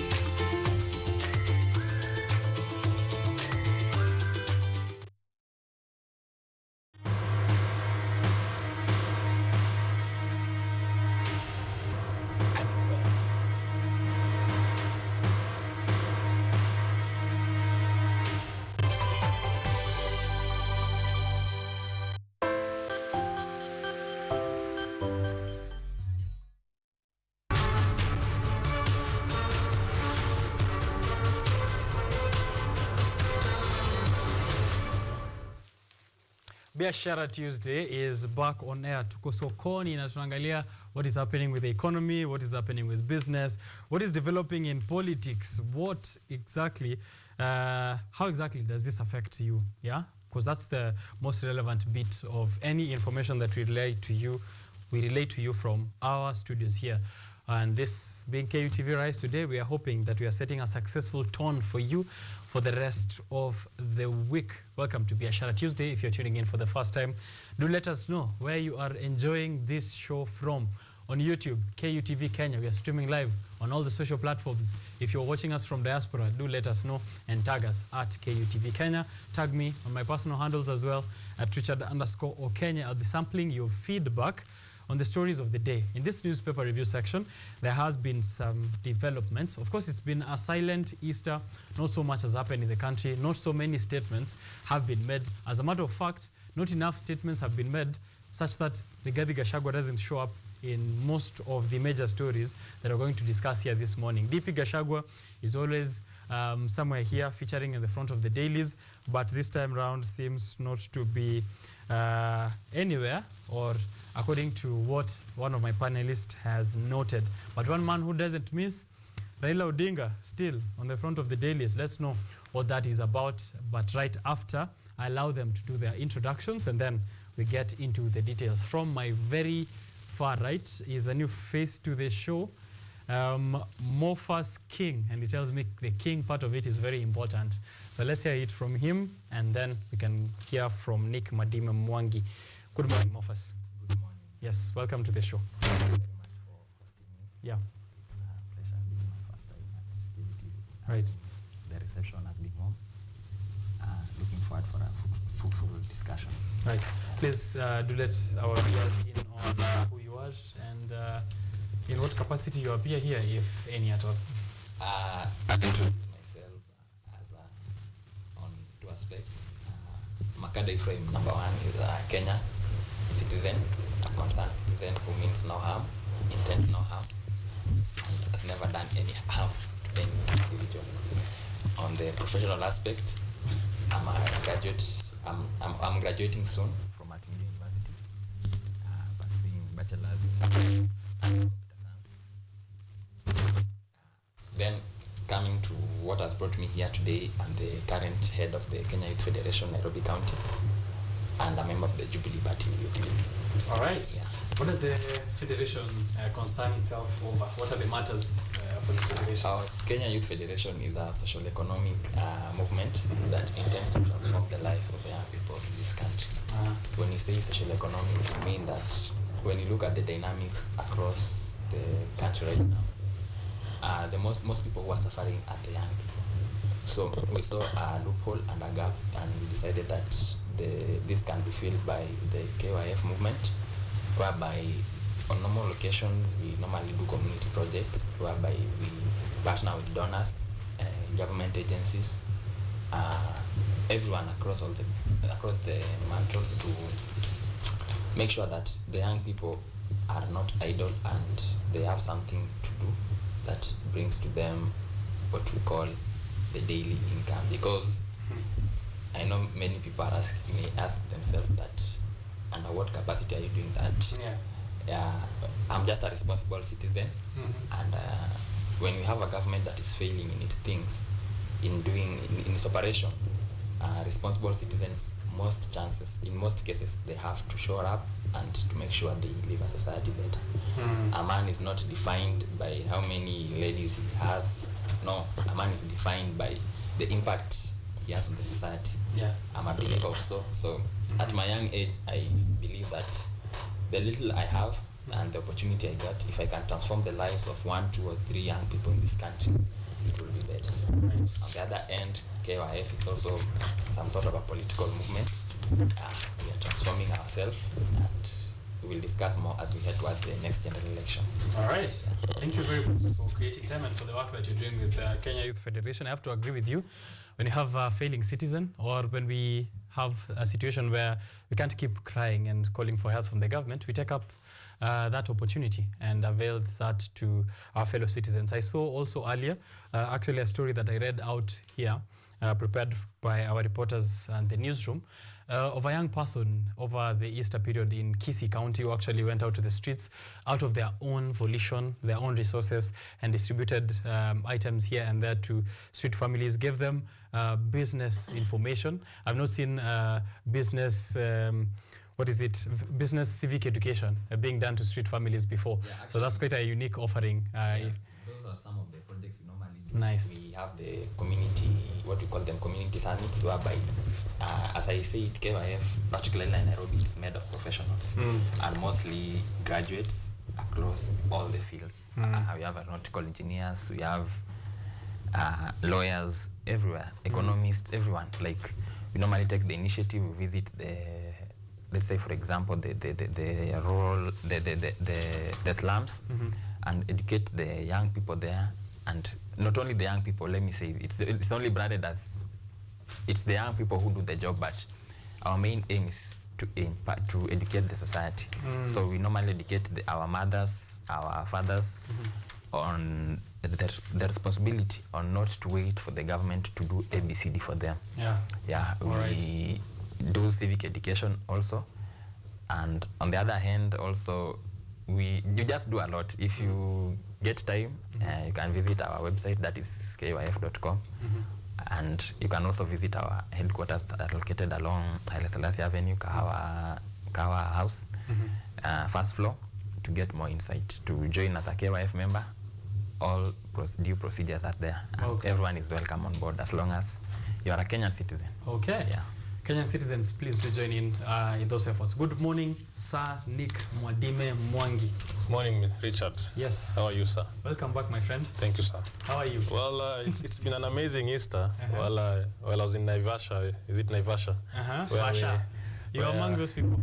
Where people are being inducted. You know, I was almost sitting close to the president because I had the urge to tell him the truth. But unfortunately, I was reminded that an honest man cannot get a wife. He also laced it with some honesty. I don't know. I had a rumor here. The people of Meru were saying whether he's the first man or is not from the other family, he's still the first man, the man of the house. So wow, we have that in there somewhere. I don't know how true that is. Well, we are going to confirm today. We'll see if he does show up actually. Yes, which is always one of my biggest concerns. It's good to be here. My name is Nick Mwadime Mwangi. I'm the National Executive Director at MKUSA, and I'm also the chairman of Jubilee Youth League, Nairobi County. And today here I brought to you my chairman at Embakasi East, because you know, Richard, you had asked me, ni chairman, unasema una chairman, una watu. Well, watu wako. You see, the people that I'm coming here with, yes, the names are difficult. King. The names are difficult, but they have content. Yes, yeah, because we're dealing with difficult things. It's important. However, it's very keen to, if you noted, he said Amar is not noted by the many wives that he marries. Yeah. Well, I was like, you know, it doesn't hurt also, you know, to also count the number of wives that he has. Well, doesn't hurt. If you look at our forefathers, part of what they counted as assets, okay, some ng'ombe zake 70, I have 3 wives. And I was almost asking him, where? He's from the Western region, and there they believe in polygamy. So I was almost confirming, is he original or? I mean, look at Senegal as well. The president who just came in, 2 first ladies. A man sometimes can be. He's worth. The Senegal issue. I think the newly elected president, he was not elected because he had 2 wives. He was elected because he championed for the impact that we talked about, like it's very important. But still, if you count his impact, it's very important. He has impact in 2 families. He's forgetting one thing. It's very important that before he went to vote, he was assured for 2 votes. Yeah. There goes impact. So let me say good morning to the people of Roysambu, because they keep sending me here every Tuesday to talk about the state of this country and also the serious issues that we are dealing with at the Daily Nation, at the Standard, at Business Daily. And let me pass my regards to Benson Wafula and all the people of Roysambu. And of course, MKUSA, they keep sending me. I'm saying I'm passing my regards to my chairman of Nyandarua, my chairman of Maranga, my chairman of all counties that Mount Kenya Colleges University Student Association, we are at. All right. Yeah, I'm so glad to be here. It's Glad a new to have month. you. Yes. And one of the most important things before I forget, Richard, today is 2nd of April, yes. 2024. Where I'm coming from also, I have on a different heart. Today is World Autism Day. Yes. So it's very important to remember all the parents and the caregivers and the children and the men and the young men, even older, who are going through this condition, because it's a lifetime kind of condition, and to remind them that they're not alone in this journey. Yes. Yes. Great efforts, by the way, that you have going there. Thanks so much, sir. Matters of autism awareness, and I'm hoping someday, I will keep saying this, tutaka tuweke gazeti kando, yes. speak about that. We speak about that, yes. I think it will be very relevant. Yes, yes. However, this morning on the capacity you are in here is for the discussion on the newspaper review. Yes. And let's have a look at the headlines, gentlemen, and then decide which editor, nani amelala, nani ako kazi, nani anajali maslahi ya Wakenya kwa zile story ambazo zinatuhusu. The Daily Nation has a big divide over NADCO report. Majority Leader Kimani Ichung'wah promises document will be implemented in full, and we are seeing here that a war of words is developing between the two sides. That is the Kenya Kwanza side, the Azimio coalition team, even as President William Ruto appoints a 3-man team that will look at the 2022 general elections electoral process. This is after a long period of discussions through this NADCO report, where we saw the likes of Eugene Wamalwa, who didn't even sign it off, but are still currently questioning the legitimacy of this process. So big divide over the NADCO report. That is the headline in the Daily Nation. The Standard has a completely different headline and is taking a look at the health crisis. It's Ruto's big silence as healthcare system collapses. Ruto's big silence as healthcare system collapses. That is the headline there. The Standard and the Business Daily, why Kenya is shifting to Japanese-Chinese bonds. Why Kenya is shifting to Japanese-Chinese bonds. So the Business Daily is having a look at Kenya's efforts towards patching that budget deficit through bonds, which are being floated in Japan, in China, Japan, and the Middle East. The Daily Nation is having a look at the National Dialogue Committee's report, which of course was constituted to have a look at those disagreements between the opposition and the government, which stemmed or began in protest earlier last year, 2023. And then the Standard is having a look at the healthcare system, where clinical officers are now joining KMPDU in a third week of strikes.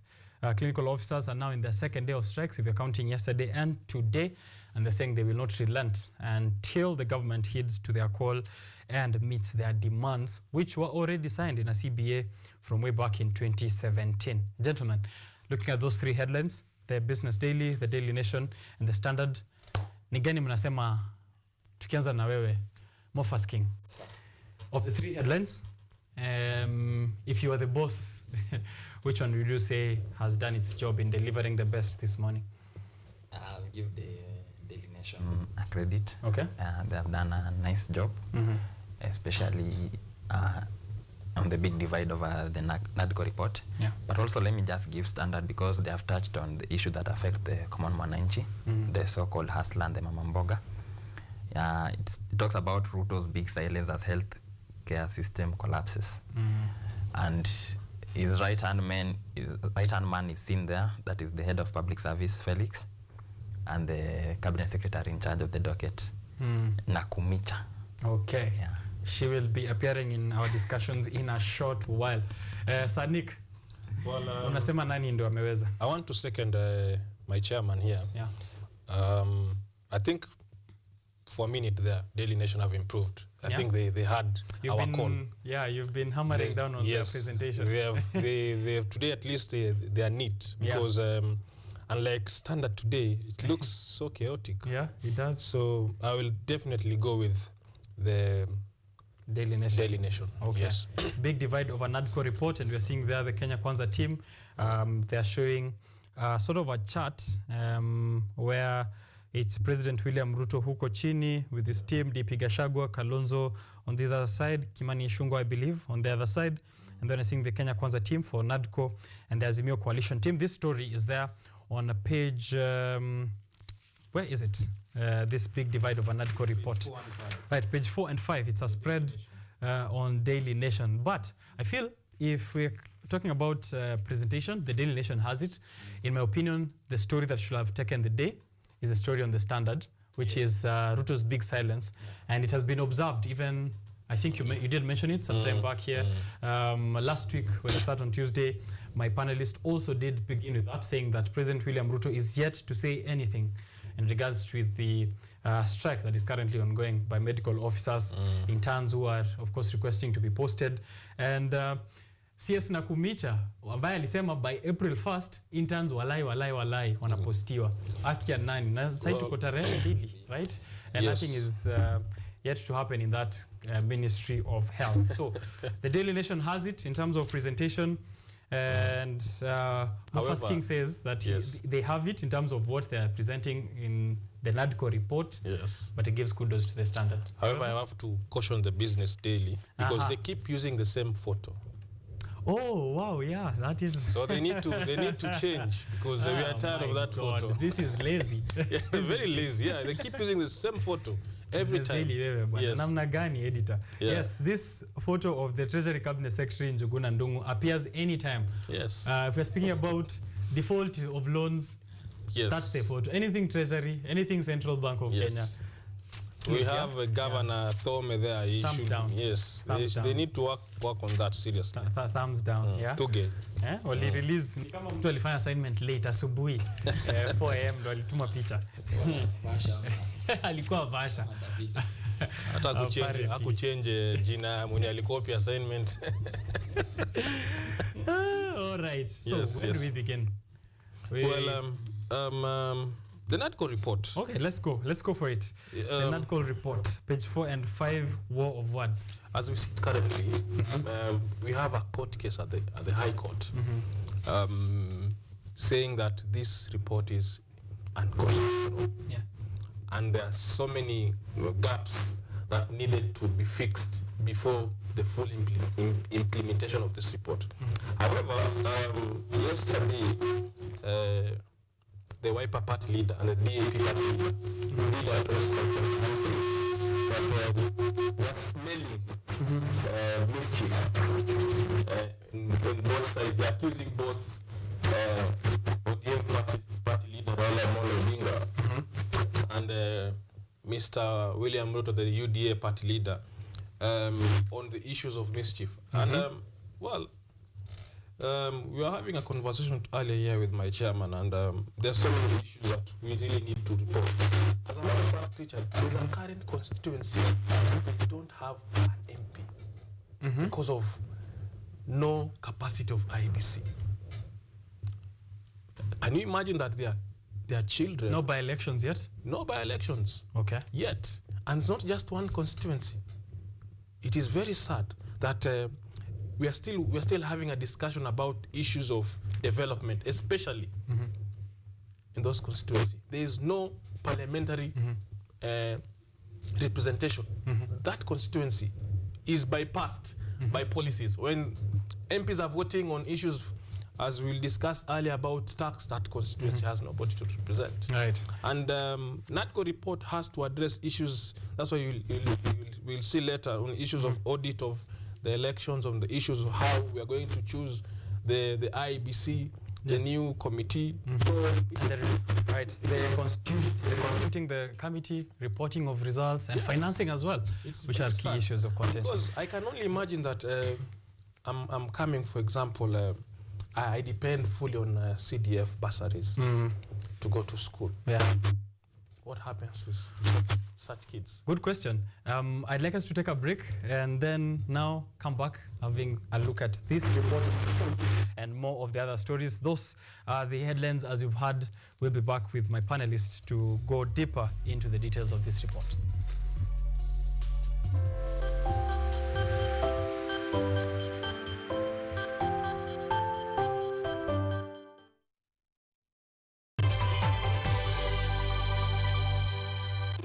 an aspiring media practitioner, a graduate, or you just want to advance your skills in television production? Then welcome to Kenyatta University, where education meets innovation. KUTV, the premier university television station in Kenya, is now offering short courses in TV studio, field technical operations, and video editing.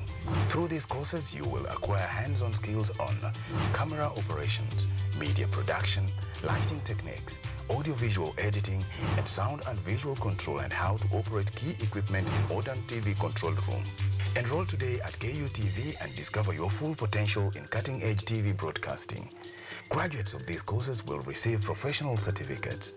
For more information, visit our offices at KUTV Studios or call us on 020-870-4252 or 020-870-4255 or SMS us on 0739-110-544. KUTV, a new experience.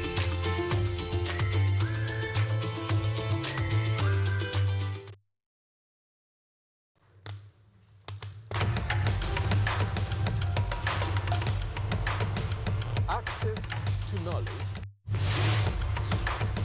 solution to unanswered questions.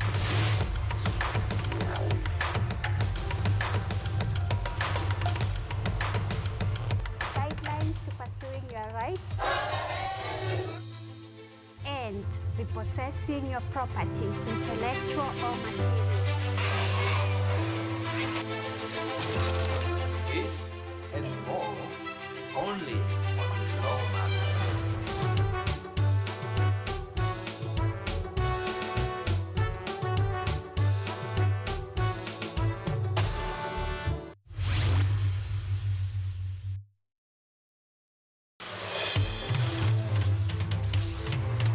Tunachimba hadi mizizi kukuletea yanayojiri. So mimi naomba tu serikali yetu ya Mungu, jibarikiwe na Mungu, iweze kuteremsha bei ya mafuta. Yanayokukumba tuna maizi, tuna kutetea sisiri. Kwa kweli ni speciali tukikupambia makala ya mwanamke mwake. Utasema hupendi mizizi ya habari. Nami Caroline.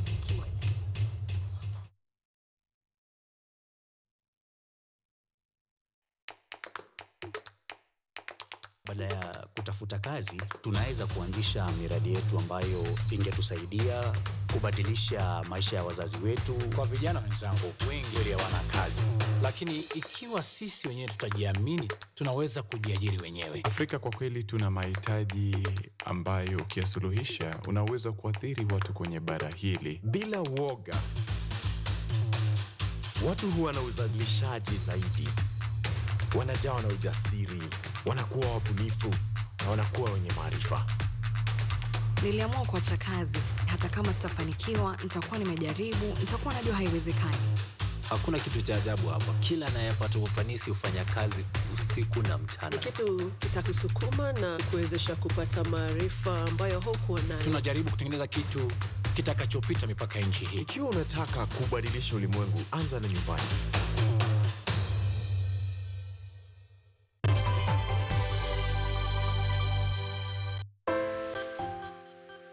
Right. So we're back with the NADCO report. Nick, you were letting me know of the problems and the issues that you were foreseeing there, including the constitution or the constituting of the IEBC commissioners. Yeah. And you've just let me know before we came back that this is a process that is likely to go all the way to 2027. Yes. Then, I mean, 2026. I thought this, when we went into a national dialogue committee, I remember it was just right after those protests, street protests, ambazo zilikuwa mostly about the cost of living, the crisis of the cost of living. So if this is going to stretch all the way to 2027, then, I mean, what was the point? Well, I want to agree with my party leader, His Excellency Uhuru Muigai wa Kenyatta. He assured people that this report was not legitimate because it still does not address the issues that we were really talking about, the issues of the cost of living, the issues about fuel, the issues of why we really went on the street. We cannot, of course, if we focus so much on the issues of representation, we have IEBC, we elect the next let me say, president, but we have not addressed the issues that are still concerning the common mwananchi. So, in as much as a DAP party leader is playing on the fence, because he is playing on the fence, on one hand he's saying he did not sign the report, but on the other hand he's complaining about on its delay of implementation. Yes. So, he did not sign the report. Eugene Wamalwa did not sign the report.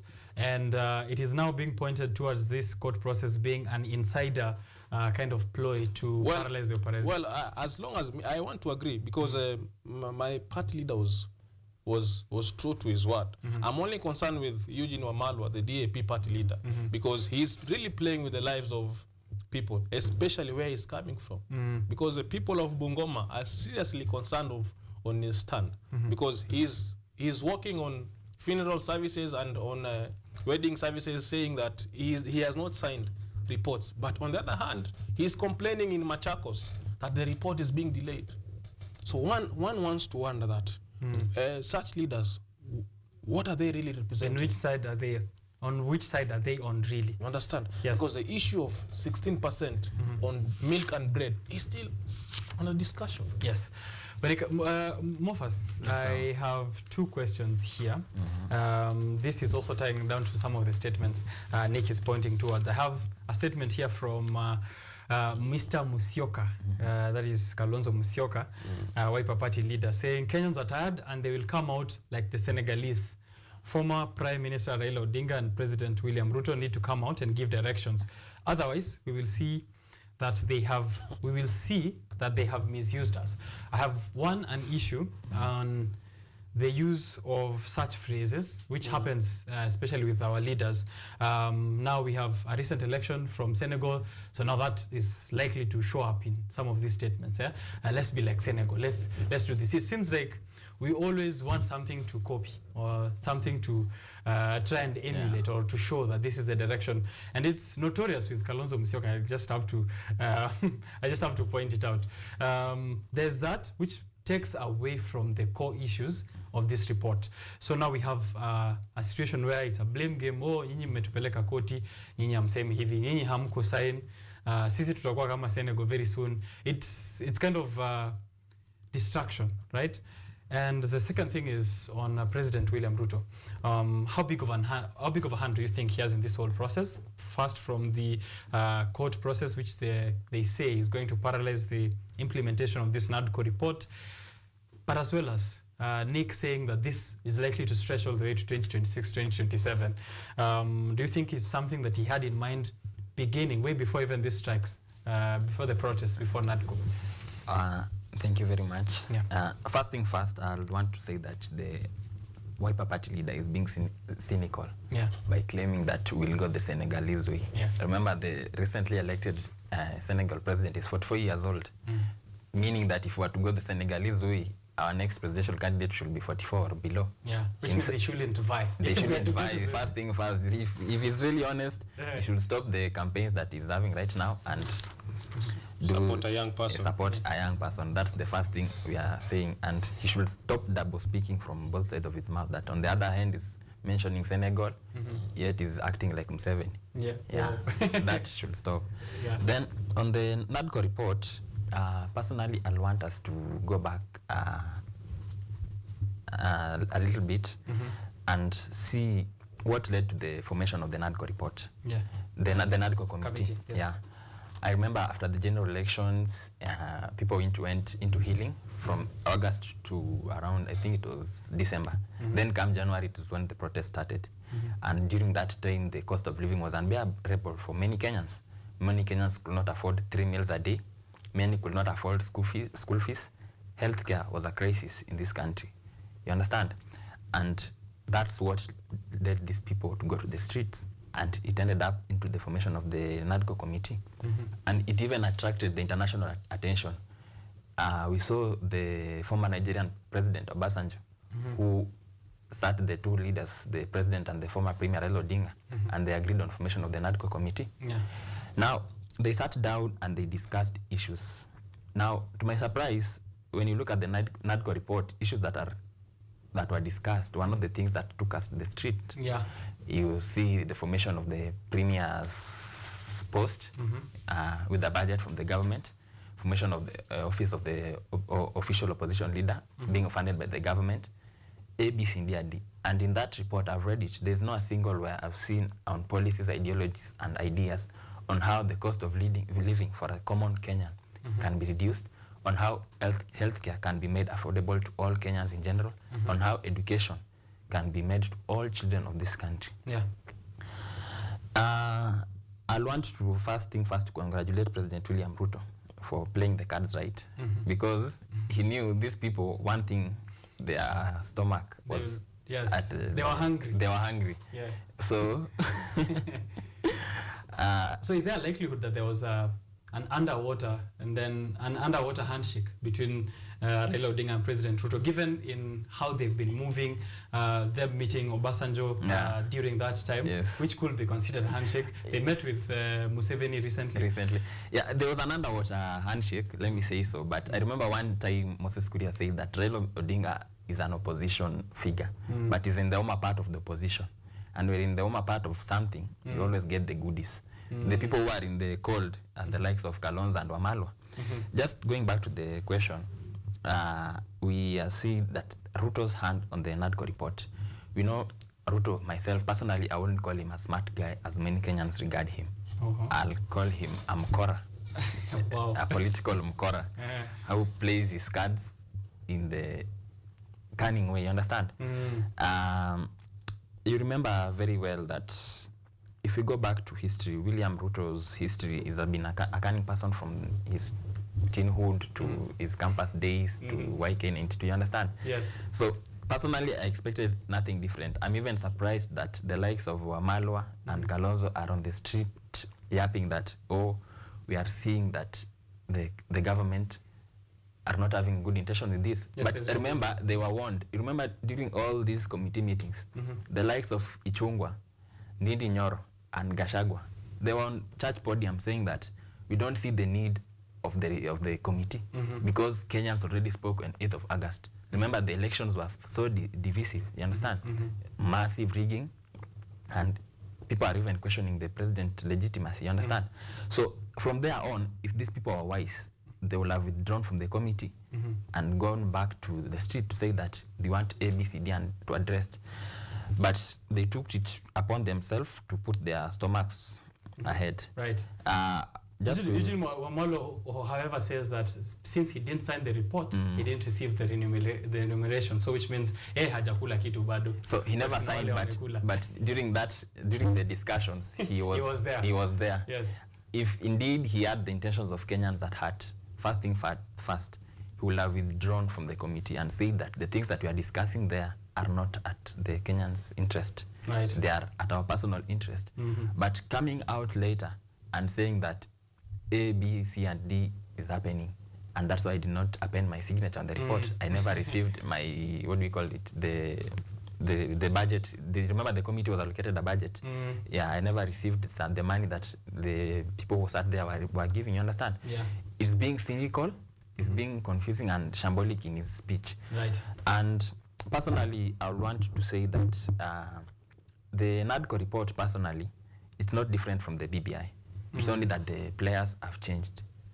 And William Ruto is using this game, number one, to kill the opposition of this country.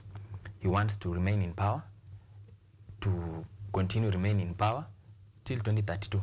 That's his first tactic, and he's doing that by delaying the implementation of the NADCO report. You understand? Up until the next general election. Yes. Okay. You remember the president himself, he has an authority over the courts, and this must be said. I remember there was a time he was in Kakamega. He stood on a podium and he said, Mambo ni matatu. And the following week, all cases that were following Mumia's Sugar were withdrawn from the courts. And the judgments that were made, they were in the line of the common mwananchi. So he cannot come and tell us that he has no hand in the halt that has been put on the implementation of the NADCO report. He has a hand in it. Right. And for political analysts and the politicians, they know that Ruto has a hand in it. But one funny thing, you will see the ODM sycophants keeping quiet because they know their boss is already sorted. It's already sorted. It's only the wiper and the others who are in the cold war shouting, you understand? Yes. But all said and done, what we are saying, such kind of politics must come to an end in this country. It has reached a point whereby personal interests are overshadowing the interest of the public. Because I remember during those protests, so many people died. I remember there was a young man who was dressed in a military regalia. He was shot dead by the police. Yeah. Remember there was a bus which was burnt along Ngong Road. Business lost. You understand? These issues, like it's a bygone to most leaders, and most of them are talking about their personal interest. Right. We have no personal enmity within the leaders, but what we are saying, and we are calling these leaders too, the double speak is what has brought this country to where it is today. Right. We want leaders who are accountable and they speak what they mean. All right. Yes. They speak what they mean. Exactly. Nick. Yes. Amorphous King has rubbished both sides of this NEDCOL committee. The side of Azimio, who of course are, give statements depending on what the order of the day is and which accounts have been looked at and spotlighted with the budget, right? And then we have the other side, which is lacking goodwill and has a big hand. President William Ruto, of course, the court process. For a man who is always at war with the courts, he seems to be using the courts when it's in his favor, which is such a case where we have seen that, of course, freezing of the process by the High Court. Now, Amorphous has said that, I keep calling him Amorphous. Yeah, it's okay. Amorphous King. Yeah. He's Morphous, not Amorphous. Yeah, okay, zote ziko sawa. Zote ziko sawa. He said that President William Ruto is trying to kill the opposition. And when we look at page 6 of the Daily Nation, we see that happening, even internally at ODM. Raila Odinga likely, or should he secure the chairmanship of the African Union Commission, we're going to see that internal politics and of course opposition politics going to be a huge conversation in the next couple of years.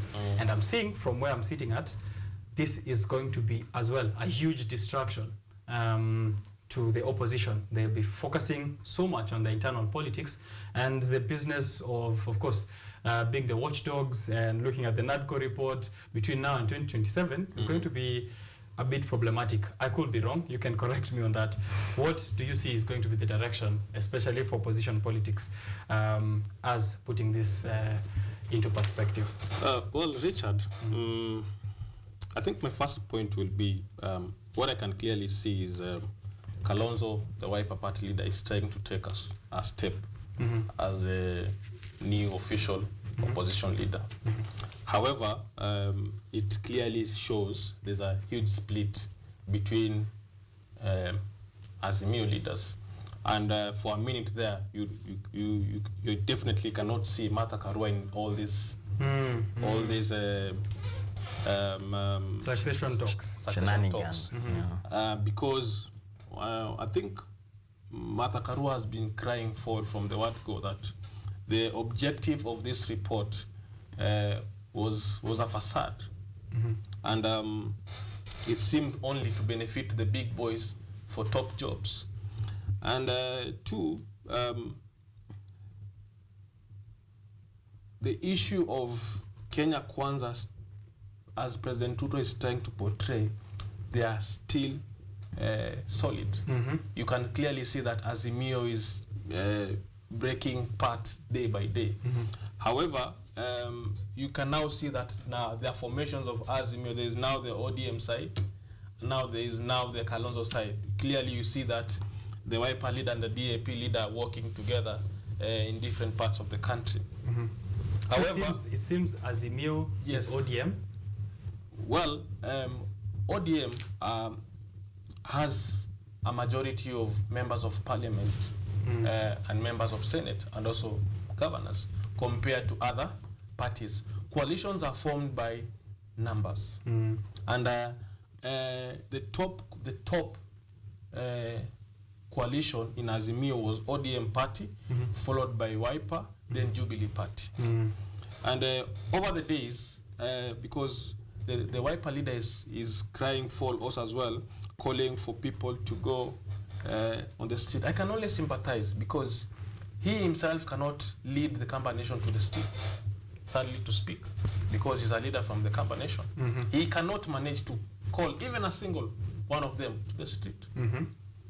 And because the reason why he wants Ruto and Raila to endorse this report, so that he is officially affirmed as the opposition leader. Because he spearheaded these talks for the opposition You side. understand? Okay. So that is what is his angle, because he is carefully and strategically targeting 2027.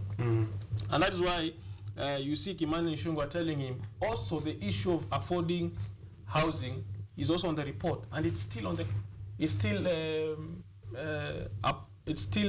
they are still fighting the court case in the court. And on the response of what Kimani Ichung'wah is telling the DAP leader, the first process of supporting the report was you signing the report. And that's why I said earlier, Eugene Wamalwa is playing on the fence because he does not want to be blamed to support it. However, we know those tactics because he reminds me during those days, because I'm a student leader, there are tactics that used to do. Budget ikireleasiwa, and when a signatory, unaenda unasema, kuna hii pesa imetoka, and you don't want to sign the report. So that you are included. You are congolation. Yes. Congolation back. So that's what he did. Yeah. And he was facilitated very well. We know those tactics. I'm going to throw this way out of the scope by saying, might he be targeting just unajua ile yenye sometimes you're somewhere waiting for that one day there's an opportunity. Could he be waiting for a cabinet reshuffle such that he's sitting on the fence in case, because it's someone who's been picked up to be to lead a ministry before? Could he be trying to play lukewarm? Richard, you've read my mind. That's what I was getting to, because he is known for such tactics, and that's why you see Didmas Baraza in Bungoma saying that he's a man that he was a minister for water, and the only water that he came with in Bungoma was his bottle of water in his car. Oh wow! I totally agree with Didmas Baraza, because that points out something because such leaders, and we see day in day out, they claim that they want to support the people. They claim that the price of bread and milk is still high, but there's nothing that are doing. Are they telling us that without Baba they cannot succeed the opposition? Which is the question I want to ask, given here on page 6 of the Daily Nation, at a glance on what is happening in this coming elections in ODM, where of course we're expecting to see some new leadership. However, as we are preparing for 2025, there's this conversation on the succession politics for the opposition. And I asked whether ODM is Azimio, and we said ODM is the top party when it comes to Azimio formed parties. Therefore, most of the conversation on who is to succeed Raila Odinga is happening around ODM. And the names which are being suggested here, or which are at the prime of likely to be successors, we have Hassan Joho, Mombasa, Mr. Oparanya, Wycliffe from Kakamega, we have Mr. Sifuna, who is in ODM as the Director of Political Affairs, Opio Wandai as well, Chairman John Mbadi, and Embakasi East MP Babu Owino. We have DAPK, Eugene Wamalwa. We do have Kalonzo Musyoka from the Wiper Party.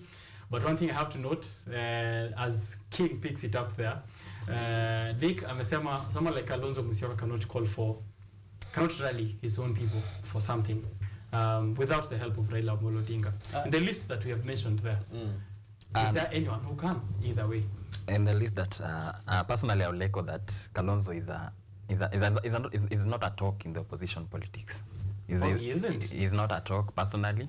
I only think he only commands the Kamba region. And Kamba only comprises of 3 counties.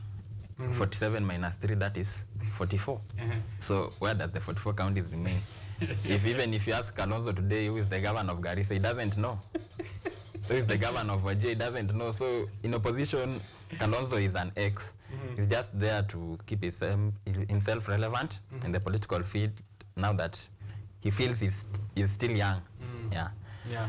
Is he young though? He's not young. That's what he feels. But person. you know, personal opinions are regarded on personal beliefs. But I don't think he's young.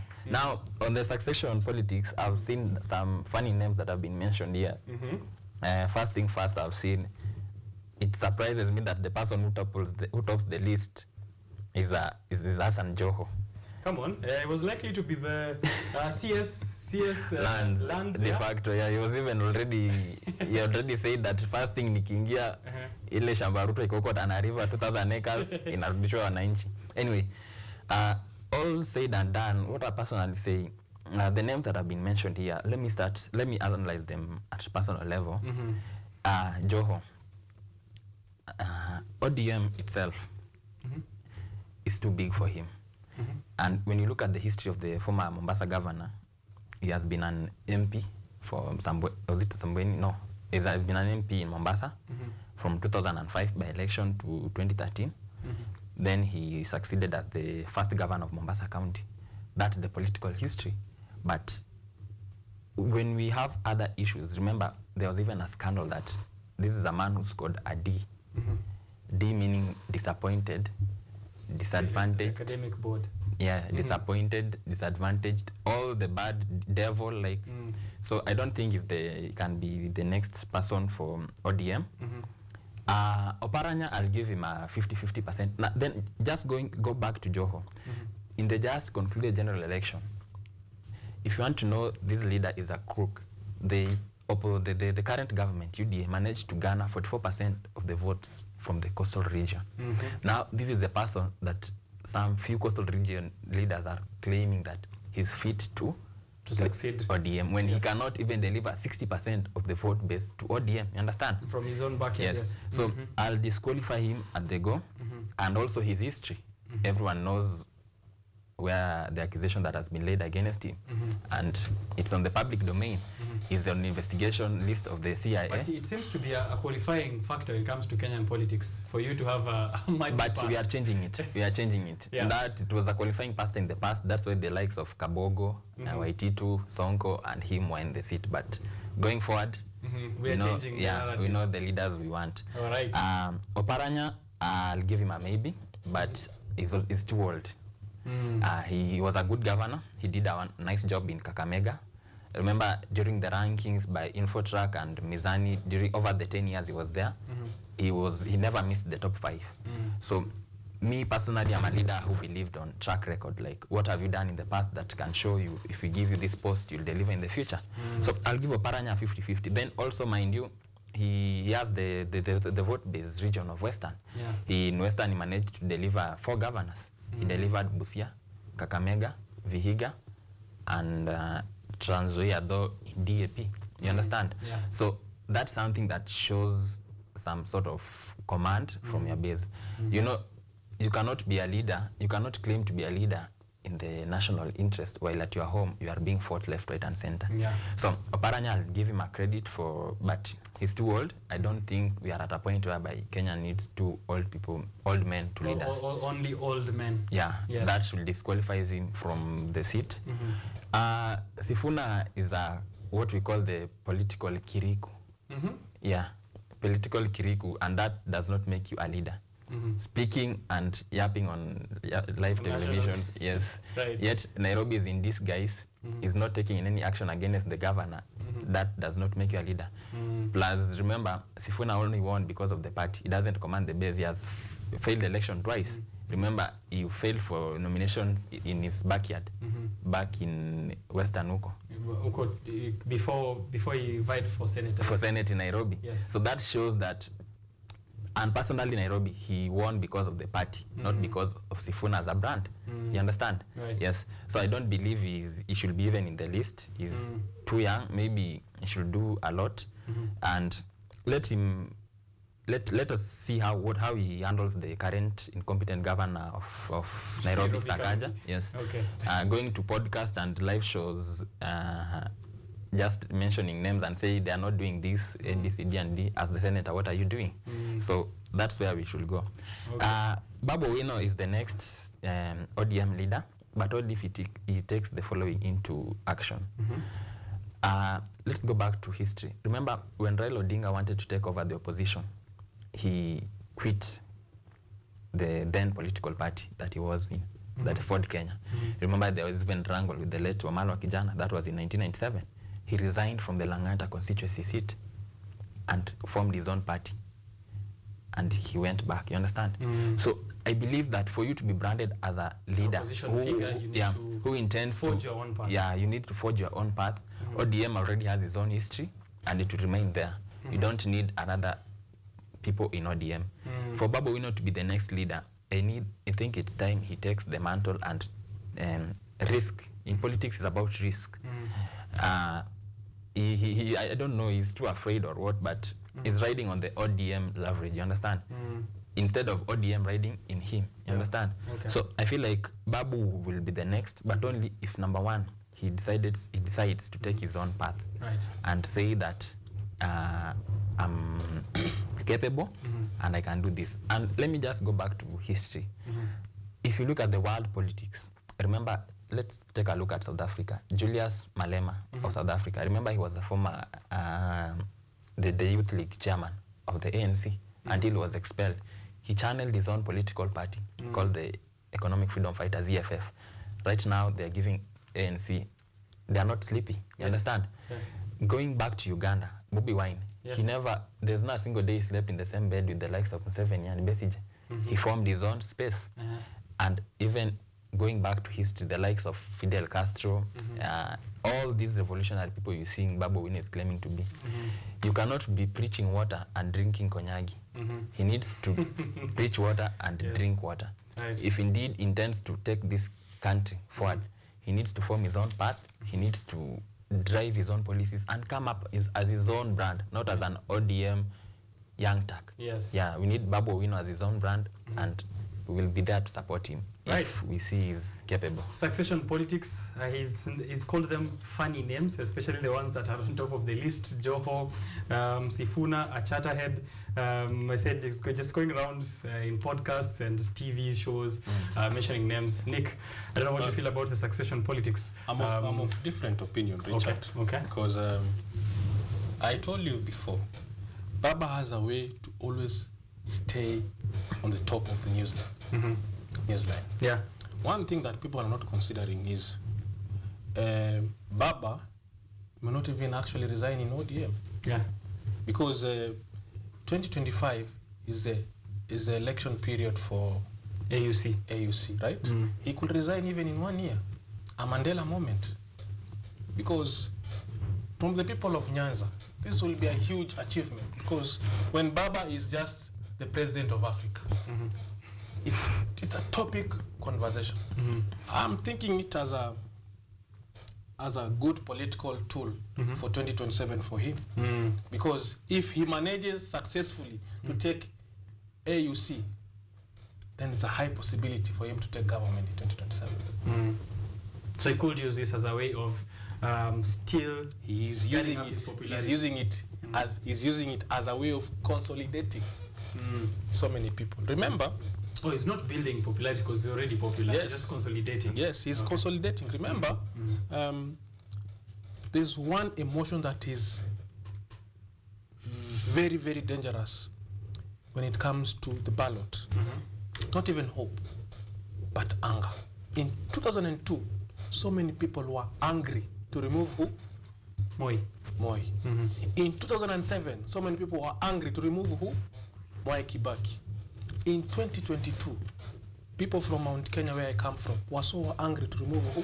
My party leader. And that is how William Ruto was elected at the ballot. Not because he's good at what he does, or he's very knowledgeable. No, it's because people vote on anger. No matter what I tell you, how I tell you about policies, about hope, that does not sell at people. People will tell you, because in 2022, you will tell people that this person that you want to elect, especially where I come from, that this person, quote unquote, allegedly, he's been accused of theft. But people are saying that ile pesa naiba ni wanatuletea sisi.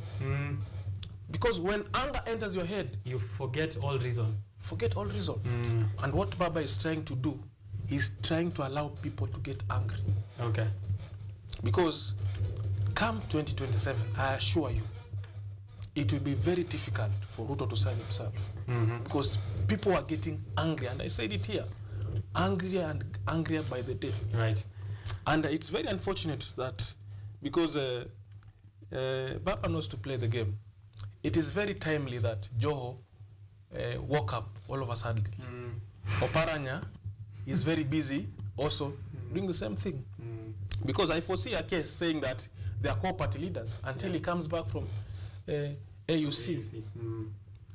And even so, if Raila leaves ODM today, starts another party.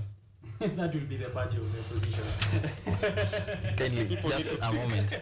I want to echo the statement that my boss here said on Raila clinching the AU seat. He will possibly win the 2027 general elections. If he wins that the AU seat. Now, this was a discussion that we were having like a few weeks ago on the possibility of Raila winning this seat. And personally, I see it as the last nail to be hit on Raila's, what do we call it, casket, to bury him. I see it as a game because I don't think, from my own perspective, Ruto is intentional on Raila winning the seat. He wants to taint a name because, remember, if Raila wants Raila to lose the seat. Personally, that's what I feel. Okay. That's what he's planning. He's planning. Then come 2027, the narrative will be, I supported mzee. Similiona hadi nikampeleka kwa Mseven. Nikamorganize hadi Kagame. But he failed. Sasa unadhani this time atanishinda? Ataniweza mimi kweli. So that's the narrative. And I don't know what Raila has planned. And how confident he is that he's going to win, because I've seen him meeting so many presidents. So far he has declared around 6 or 7 presidents are supporting his bid. But remember, if you look at the credentials for you to become the AU chairperson, it's very immense. You have to get 2/3 of the votes. 7. Africa is a continent comprised of around 50 to 55 countries. Now you only have 7. And you're already confident. Now you have, I think that's one thing that also Babu won at Wangusha Naya. You only have 7. It's swearing in KCC, you understand? And the same thing happened in the 2022 general election. They had the likes of Kibicho and Matiang'i. So they thought that they already had the government in place. So, while in the real sense, Baba always has the deep state wherever he goes. Wherever he goes. At this time, Ruto is the deep state, but the deep state this time nenda kumwangusha, and it's be the final thing if it's not careful. Let me tell you something, Richard. Because I didn't see that. Let me tell Kenyans. Let me tell Kenyans something. That the narrative that is going on, that Ruto has the deep state.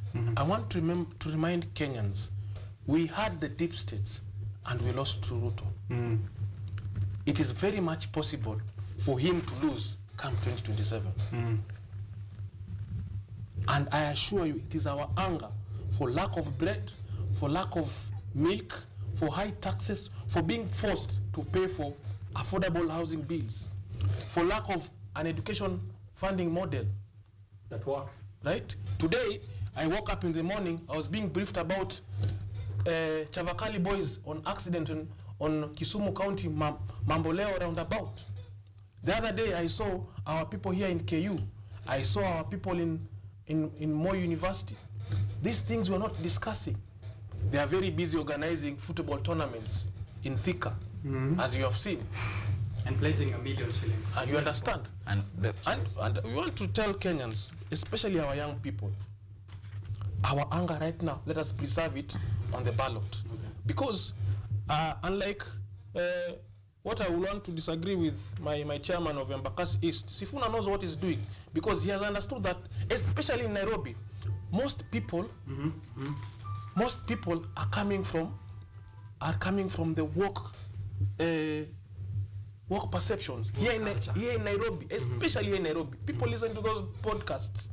People are getting angry because of those podcasts, right? When he comes on air and says that he has so much hate for Koome and Kindiki, you can imagine the anger is feeling the young people. The woke culture is in it. You understand? Because the politics in Nairobi involves being woke. You understand? Okay. And because, speaking of Japhet Koome, he's really been silenced after maandamano. People are dying killed by bandits, right? We saw an MCA. right? A member of county assembly being shot dead, yet he is really quiet. Yeah. But I want to understand, because apparently we were told we are the less clever. We are the less clever. Ruto is more clever than us. Yeah. For him to be advised by Susan Nakumincha, for him to be advised by Ezekiel Machogu, for him to be advised by Kindiki, for him to be advised by Lintuka Minturi, who says that fertilizer over donkey is as a result of ODM or Azimio propaganda. How stupid does he think we are? I have to agree on something about Sifuna there, which is the talking is what got him to be SG of ODM, by the way. Being on talk shows and appearing on panels and, you know, going around giving statements. But I agree on the part where, you know, this doesn't apply to like national politics. Yes. My mother does not listen to podcasts yet.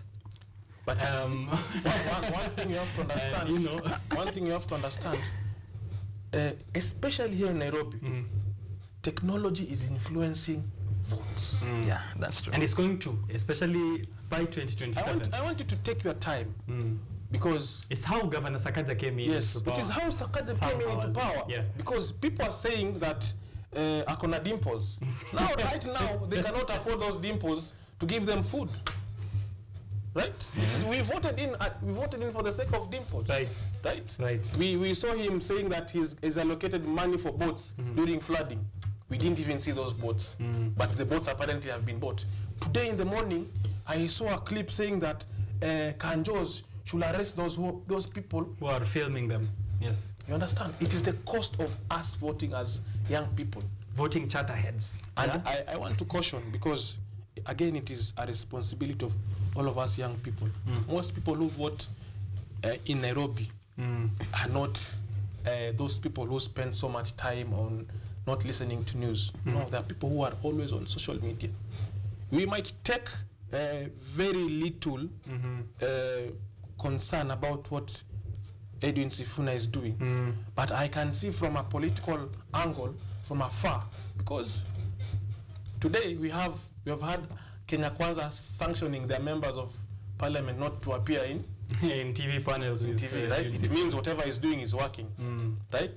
Today we have had him. We are having a conversation about him being in podcast. It means whatever he's doing is working. You understand? Today, if you're asked the most powerful Secretary General, who are you going to say? I only know one SG, Sifuna. Exactly. Yeah. You're not even going to talk about Malala, who's from UDA party, the ruling party. You understand? Can't even tell you who's the SG at And you see, Kenya. the functions of a Secretary General is to do what exactly Sifuna is doing. Always be a mouthpiece. Okay.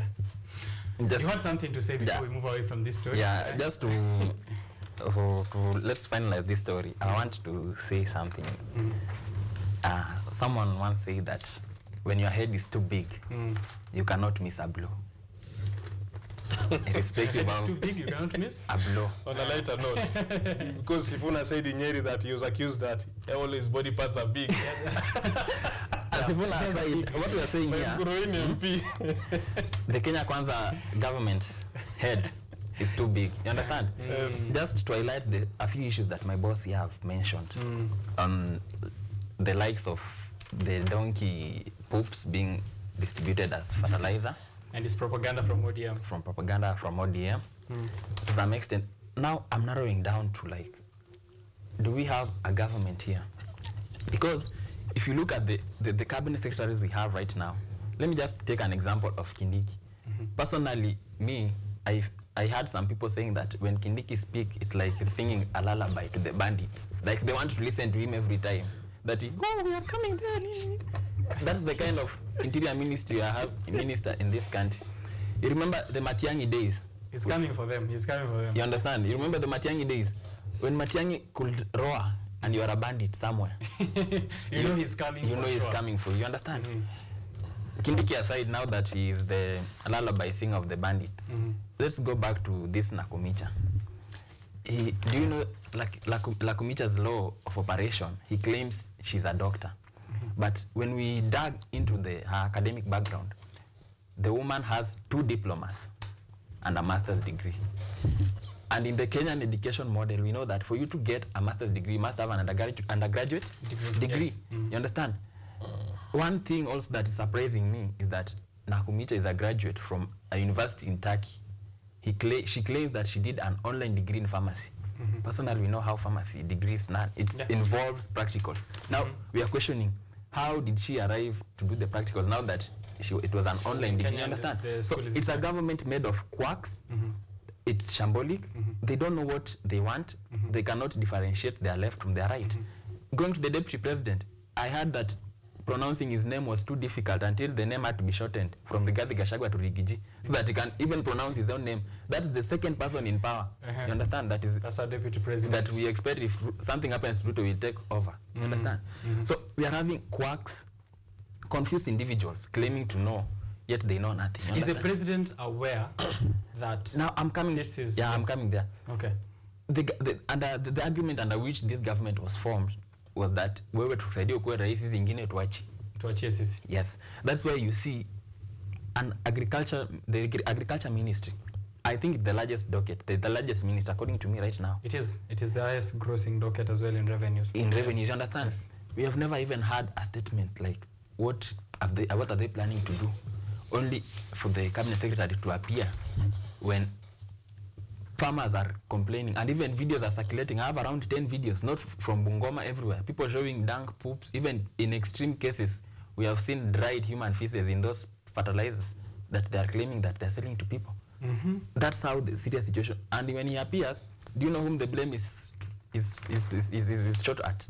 It's the Azimio people. Yes. Not even as the Azimio is sabotaging the government. And to know the matters is worse, even the president is in part of this. He sends his bulldog, Dennis Itumbi, to Rita Sitrina funeral in Narok to claim that this thing is a propaganda that is being propagated by Azimio to taint the name of the Kenya Kwanza government. Yes. Now we are asking ourselves, since when did Azimio become the part of the National Cereals and Producing Board, NCPB, to start distributing fertilizers, fake fertilizer, yes, to these people?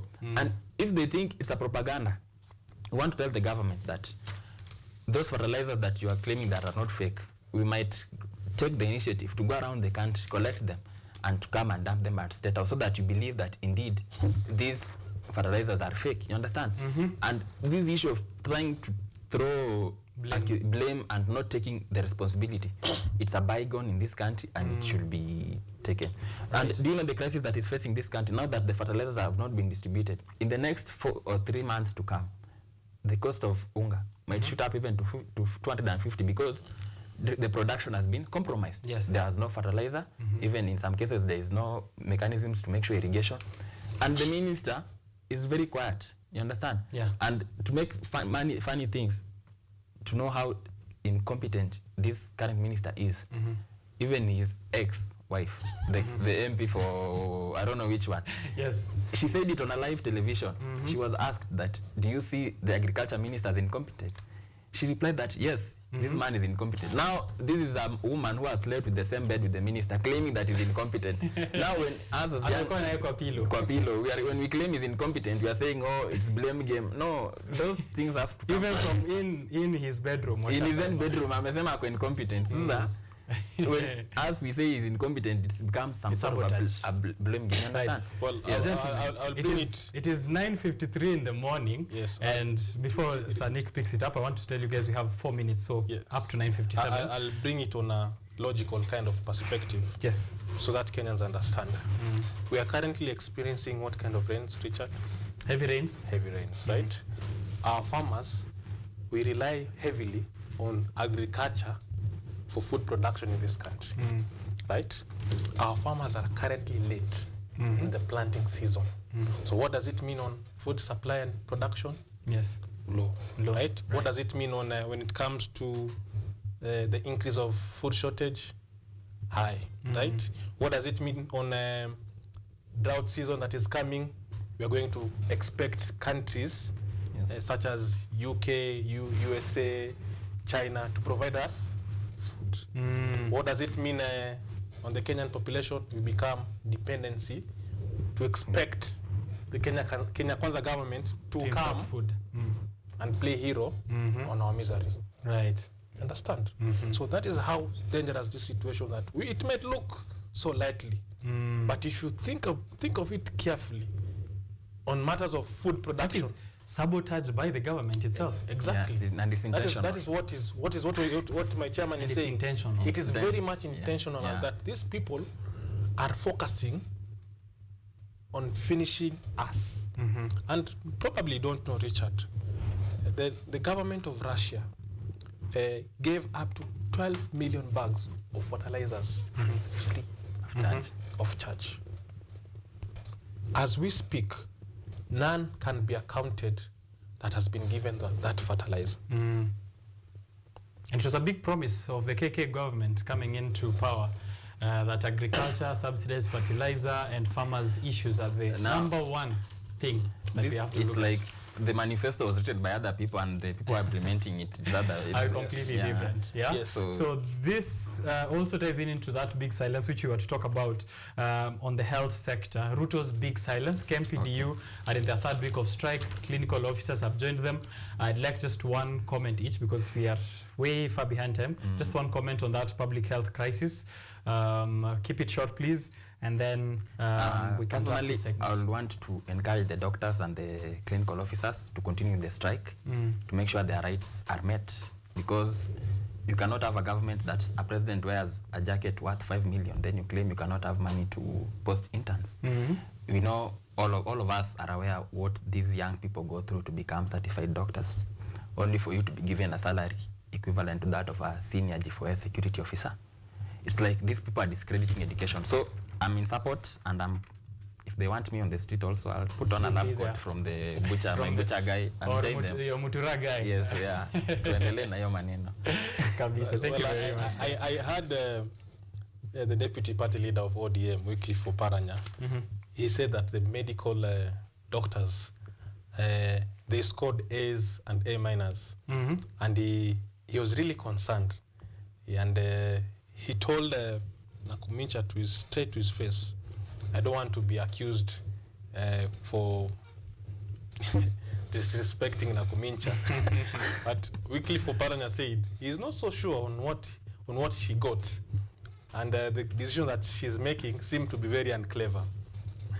So he's dealing with clever people.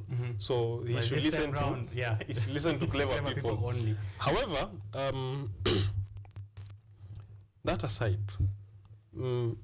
probably she needs to understand that, unlike all other professions, medical doctors can always work on private hospital. That's true. Richard. Yes. They have other avenues to do, and they are paid very well. Yes. As a matter of fact, medical doctors do us favor when they work on public hospitals. Yeah.